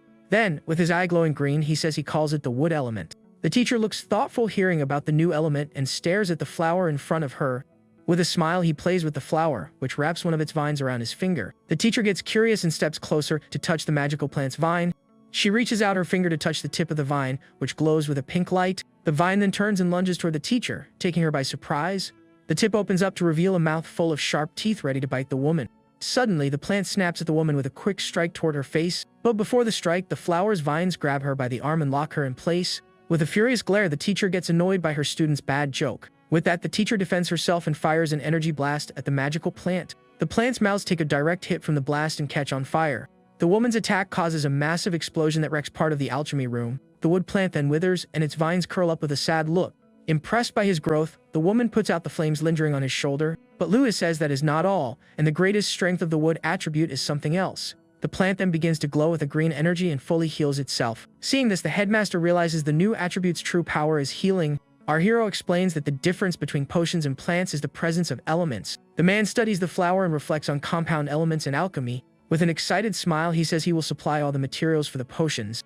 Lewis thanks him immensely for the help and bows to the academy's headmaster. The man tells him not to thank him since the boy is the one making the potions, and then asks a question. With a serious look, he asks if the boy wishes to have the power to change destiny. The scene then shifts to a deep, dark underground cave with a single light at the top. Our hero and the headmaster show up in the cave, and a green aura radiates from Lewis. The boy then uses his power and makes a glowing blue plant grow from the ground. The man watches the scene and comments that it looks weird no matter how many times he sees it. He grabs the plant's fruit, noting that it is valuable and grew incredibly fast. The protagonist looks tired and says he used more magical power than he expected. The headmaster agrees with a snap of his fingers, saying everything in the world comes with a price. Right then, several glowing plants bloom around the two of them, lighting up the whole cave. With a smile, he says the price the boy pays is cheap compared to others. He praises the young man for purifying potions and developing new ones with his wood attribute. The two leave and we see several shelves stocked with the new glowing potions he crafted. We see special potions for recovery, magical power, and boosting body and mind. The headmaster turns to Lewis and says it is time to test the potion's effects. With a smile, he explains that the best way to get strong is by fighting the strong. The two of them float on a platform, and the man suggests testing them out in a match. The boy smiles, saying he could not ask for anything more, and tells him not to hold back. Wasting no time, he drinks one of his new potions, getting ready for the brawl. With a red aura, he charges at the headmaster, shouting that he is going all out. His strike clashed with the man's defense, causing a massive explosion on the spot. The teacher watches from afar, thinking the boy really fights like a beast. The scene then cuts to the academy at night, with the full moon shining bright in the sky. In his room, Lewis dries his hair, complaining that the headmaster did not go easy on him at all. He figures he would be stuck in bed for a month without the new potions and thinks about the next one. Suddenly, the boy gets startled seeing Kara sitting on the floor in a much smaller version. Completely shocked and having no idea what is going on, he stammers her name in surprise. The little girl stares at him with a serious look, sitting next to a spilled potion on the floor. He tries to play it cool, saying the potion was a gift from the headmaster for his safety. But tiny Kara keeps her arms crossed, giving him a very unamused glare. The protagonist feels awkward as the miniature version of his friend walks toward him. He gets even more embarrassed when she stops right in front of him and stares at him closely. The girl then points at him and accuses him of creating the potion that shrank her. Desperate, the protagonist the accusation, claiming that is absolutely not true at all. The scene turns comical with both of them in tiny versions as she keeps pointing the finger at him. He then sighs in defeat and admits he just cannot hide things from her. Kara explains that the headmaster is very traditional, which is why she was suspicious from the start. Lewis says she sees right through everything and asks her not to tell anyone about this. The girl walks up to him holding a piece of paper with a serious look on her face. She hands the paper to him, and he curiously asks what she just gave him. The paper is actually a contract with the Candace Trading Company, taking him by surprise. He is stunned by the contract terms while she cleans up the spilled potion. His friend then pours the liquid into a large container filled with another blue substance. With that, the green liquid mixes in, and the potion ends up completely watered down. Tiny Kara then tells him to hide and protect the contract in the diluted mixture. Lewis thinks for a moment and realizes that by letting the company sell his potions, he could hide his identity and keep people from finding out he created them. She confirms and points out that with the saintly headmaster vouching for them, their profit is guaranteed. She points at him and says he must stay safe and keep the developer's identity a secret. Our hero thinks about the company and how their trade routes will make tracking them very hard. He then states he has a few conditions to accept the offer, making his friend curious. The conditions are to weaken the potion's effects and have the company support the orphanage. With the terms settled, the two return to their normal size, and she tears up the old contract. The girl then sits down and writes up a new contract, adding the conditions he requested. With a gleam in her eyes, she shows off the newly signed contract. Ready, go. He takes the contract with a smile and praises her sharp business skills. The two shake hands and seal the deal like true business partners. He takes the chance to give her a piece of business advice that will greatly help her company. The duo then whispers about the plan, and we see them from behind with a mysterious vibe. He leans in closely from behind, leaving her blushing and surprised by the sudden move. Lewis says goodbye, saying he is going to brew the potions while she should get some rest. The girl watches him walk into his room, looking thoughtful about the proposal he made. She stares at him for a moment, seemingly reflecting on the new direction of their business. With a determined look, she leaves the room, getting ready to put the plan into motion. The protagonist's friend then lets her hair down and walks out with newfound resolve. She steps out the door, her hair glowing with a purple light as she heads off on her mission. The scene changes, and we see two pigeons flying toward an open window in a building. The pigeons fly through the window and glide down a dark, quiet hallway inside. Suddenly, the pigeons burst into a cloud of smoke and turn into something else. The smoke clears, revealing two women wearing bird masks and sporting sharp claws. One of them peeks through a crack, scanning the hallway with a sharp, careful eye. The two then arrive at a door and get ready to slip into the room. They enter silently and climb the wall like true stealthy infiltrators. One of them creeps up to the bed and pulls back the sheets to strike the sleeping person. But she charges in, getting ready to strike the person in bed without holding back. However, her attack is blocked by a hand that grabs her head tightly, stopping her in her tracks. She complains about the pain, and we see the person in bed is actually Kara, who is waiting for her. With tears in her eyes, the bird woman whines about being knocked down and asks to cuddle up to her. The other bird woman apologizes but says they need to leave right away. Just then, Kara appears wearing a towel with bath steam covering her body. She then holds the towel tightly and gets ready to give orders to her servants. The girl wraps herself in the towel and walks past her guards with a serious look on her face. Then she hands the new contract to the bird women, who look totally confused. One of them is shocked and asks if the girl has completely lost her mind with that plan. They cannot believe the special treatment and wonder what makes that boy so special. But the other sees the potential and says if the plan works, they will be rich. Kara then replies that the brilliant idea was not hers, but rather our protagonist's. The two are stunned, not believing a 13-year-old boy came up with it. With a thoughtful look, the girl replies that he has a lot of potential for the future. The servants worry and ask what happens if he betrays her and backs another hair. Hearing this, Kara says she has a favor to ask the two, which they accept right away. She then reveals she wants to take full control of the Rashira orphanage for herself. Kara thinks to herself that he is a very kind person and would not hurt her. With that, she dismisses the two women, who leave the room and let her be. The two transform into white pigeons and fly out the window to carry out their mission. She looks up at the moon, thinking the exam is coming up and they need to speed up the plan. Kara then thinks of Louis's name and asks him to show his full potential. The scene ends with the full moon shining brightly in the night sky.